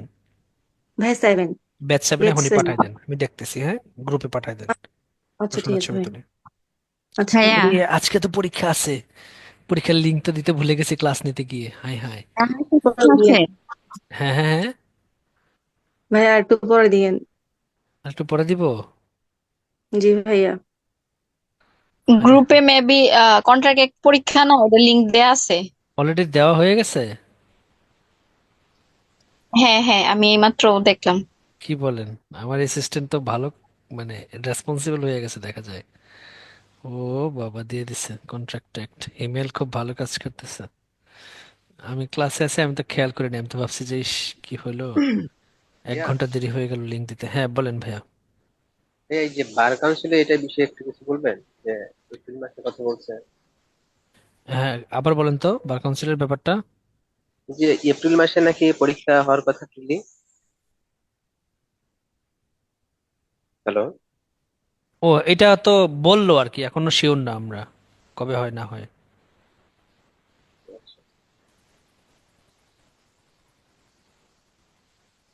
ভাইয়া হ্যাঁ, আমি একটু ইমেল কথা তো উল্টা পাল্টা ইয়া করছে, প্রথম প্রশ্নটাই সুন্দর করে টাইপ করতে পারেনি, আমি ওটা যেটা পাঠাইছি। To sell, to buy। হ্যাঁ বলেন বলেন। ভাই, আমার একটু কথা আছে, আমি কি ক্লাস শেষে আপনাকে ফোন দিতে পারি? ফোন আমাকে একটা টেক্সট দিয়েন, হ্যাঁ আগে আচ্ছা ঠিক টেক্সট আছে, দেন, হ্যাঁ। তারপরে হচ্ছে। তো ঠিক আছে সবাই, আমি দুইটা কোশ্চেন একটু হিমেল উল্টাপাল্টা দিছি, এগুলো একটু কারেক্ট করে দিই। ভাইয়া, হ্যাঁ বলেন বলেন। এক্সাম ব্যাচে কি আমাদেরকে সবাইকে অ্যাডমিট হইতে হবে যারা আপনার ব্যাচে আছি? হ্যাঁ, আপনাদের সবাইকে অ্যাডমিট হইতে হবে, কারণ এটা লয়ার, হ্যাঁ, এটা জেনারেলের না, জি জেনারেল, জি জি। এটা লয়ার। আপনারা সবাই দ্রুত অ্যাডমিট হয়ে যান। আর হচ্ছে আহ, এই আর কি। আর আপনাদের জন্য তো হচ্ছে কিছু আমার পক্ষ থেকে উপহার থাকবেই, ওইটা নিয়ে টেনশন নেই, এটা এক্সট্রা। ঠিক আছে, এটাতে আপনারা সবাই অ্যাডমিট হয়ে যান দ্রুত। আর যে জি ভাইয়া, নম্বরটা জি। দিয়েছি ওখানে আপনাকে নক দিলে হিমেল আপনাকে সহযোগিতা করবে। হিমেলকে বললেই হবে যে আমি ভাইয়ের স্টুডেন্ট, তাহলে ওর সাথে সাথে আপনাকে একটা রোল নাম্বার দিবে, একটা ইয়ে দিবে, পাসওয়ার্ড দিবে, ও বাকিটা হেল্প করবে আপনাকে। একটা ভাইয়া ইমেল এটা দিবে, রোল নাম্বার দিবে, একটা অ্যাকাউন্ট নাম্বার দিবে, একটা পাসওয়ার্ড দিবে, ওইটা দিয়ে ঢুকে লগ ইন করে আপনি পরীক্ষাটা দিতে পারবেন। এটা কি ভাইয়া, যে আমাদের আইনের বার এটা হচ্ছে কাউন্সিলের আইনের কোন অংশ ভাইয়া এটা? এটা হচ্ছে জুডিশিয়ারির ল এর জন্য আপনার পরীক্ষাগুলো নিব। প্রতি, যেমন হচ্ছে এই মাসে স্পেশাল ল, আর হচ্ছে থেকে বলো বাহিরে। স্পেশাল ল, আর কোনটা যেন, স্পেশাল ল, আর হচ্ছে অপরাধ সংক্রান্ত আইনগুলো শেষ করা হবে। তারপরে নেক্সট মাসে শেষ করা হবে হচ্ছে আপনার, কি বলে, ভাইয়া এইটার একটু লিঙ্ক একটু দিয়ে দিন ভাইয়া, আমি যে কথা আচ্ছা বলবো। আমি আপনাদের হোয়াটসঅ্যাপ গ্রুপে দিয়ে দিব সবাইকে, কোনো সমস্যা নেই। এটা হচ্ছে প্রায় 41টার ভাইয়া মতো আরেকটা পরীক্ষা কথা নিব আর ছিল। কি, একদম আপনাদের পরীক্ষা পর্যন্ত। আমার প্ল্যানটা হচ্ছে যাতে পড়াটা সবার জন্য একটু সহজ হয় এবং সবাই যাতে একটু পড়ার মধ্যে থাকে, এই জন্য আমার এই এক্সাম ব্যাচের চিন্তা ভাবনাটা আসলে মূলত। ভাইয়া একটা সেকেন্ড, ছোট্ট একটা পরামর্শ। হ্যাঁ, বলে ফেলেন। হ্যাঁ, ওই যে বার কাউন্সিল পরীক্ষা নেবে কিনা শিওর না, তারপর পসিবল যা বলতেছে আর কি। জি জি তো জি। ওইটার সাথে তাল মিলিয়ে জুডিশিয়ারির বারের ল গুলা একটু আগে আগে রাখেন আর কি, যাতে করে আমরা এগুলো আগে রিভাইজ করলে হ্যাঁ, জুডিশিয়ারি তো সিভিল আর ক্রিমিনালটা আগেই আছে একদম। এইটার জি জন্য ভাই। তাল মিলাতে গিয়েই আপনাদের জন্য যে সুন্দর প্ল্যান একটা করছি, সেটা হচ্ছে জানুয়ারি মাসের শেষের দিকে রাখছি হচ্ছে ক্রিমিনাল, আর ফেব্রুয়ারির শেষের দিকে রাখছি সিভিল। মানে আপনাদের পুরো একদম বারের প্রিপারেশনটাই হয়ে যাবে 2 মাসে ফাটাফাটি ভাবে। ঠিক আছে, এই প্ল্যানটা করে। ভাইয়া, হ্যাঁ, বলেন। ভাই আমাদের জেনারেলের জন্য কি এরকম ভাবে কোনো এক্সাম হবে? জেনারেলের পসিবিলিটি জন্য আছে? এরকম এক্সাম হবে, এখন তো আমরা উইকলি এক্সাম দিব যেগুলো আমরা ক্লাস জি জি জি। করতেছি। বাট কয়েকদিন পরে আল্লাহর রহমতে আমি সাবজেক্টিভ পরীক্ষা নেওয়া শুরু করে দিব। যেমন ধরেন আমাদের ইংলিশ লিটারেচার কিন্তু শেষ হয়ে যাবে আর 2টা ক্লাস নিলেই। পরে জি। আমি শুধু ইংলিশ লিটারেচারের উপরে পরীক্ষা নিব। তারপর বাংলা সাহিত্য আমি টানা শেষ করে দিব, 5টা বা 7টা ক্লাসে বাংলা সাহিত্য ক্লাস হবে। তারপরে গ্রামার 2টা, বাংলা গ্রামার ইংলিশ গ্রামার একসাথে পরীক্ষা নিব। পরে আবার একসাথে নিব, শেষের দিকে আল্লাহর রহমতে আপনাদের এরকম পরীক্ষা হবে। কিন্তু এটার জন্য আপনাদের জন্য কোনো ফি থাকবে না, বাট যারা বাইরের স্টুডেন্ট তাদের জন্য ফি থাকবে। জি ভাইয়া, জি ভাই, থ্যাংক ইউ। ওকে। ভাইয়া, এই যে এই এক্সাম ব্যাচে তো আপনার প্রথম পরীক্ষাটা 1 তারিখ থেকে ফেব্রুয়ারির, জি, জানুয়ারি লাস্টে কয় তারিখে পরীক্ষা হবে এটা? আমি আপনাদেরকে শিডিউলটা পাঠাই দিব, হ্যাঁ, কোনো সমস্যা নাই। এই শিডিউলে চেঞ্জ আসবে? না, আমি অলরেডি যে শিডিউল দিয়েছি আপনারা হয়তোবা দেখেছেন, তাই না? জি জি ভাই, আমি শিডিউলটা চোখে রেখেই কথা বলতেছি আপনার সাথে। হ্যাঁ হ্যাঁ, ওই শিডিউলটা সেম থাকবে। ভাই আরেকটা ব্যাপার হচ্ছে, আমি ব্যক্তিগতভাবে হচ্ছে অনেকগুলো আইনের বই না পড়ে আমি শুধু আইন পাঠটা আর হচ্ছে সাথে একটা বেয়ার অ্যাক্ট দেখার চেষ্টা করছি। বেশি জোর দিচ্ছে আইন পাঠের দিকে, যে বারবার হুম দেখলে হুম পরে বিষয়টা আমার কনসেপ্ট ক্লিয়ার হবে। হুম এই হুম। ব্যাপারটা মানে আপনি কেমন হবে? খারাপ হবে না, খারাপ হবে না, তবে বেয়ার একটা অবশ্যই ভালো করে পড়তে হবে। আর খারাপ হবে না, বেয়ার একটা ভালো করে পড়তে হবে, আর আইন পাঠ সাথে রাখবেন, এটা বুঝতে সুবিধা হবে আপনার আইনটা। যারা নতুন তাদেরকে আমি সবসময় বলি আপনারা অবশ্যই একটা গাইড সাথে রাখবেন, আর যারা একটু পুরাতন তারা না রাখলেও হয়, তারা হচ্ছে মেইন বেয়ার অ্যাক্ট সাথে অন্য 2-3টা বই। বাট হচ্ছে একটা সত্যি কথা আমি আপনাদেরকে অফ দ্য রেকর্ড বলি,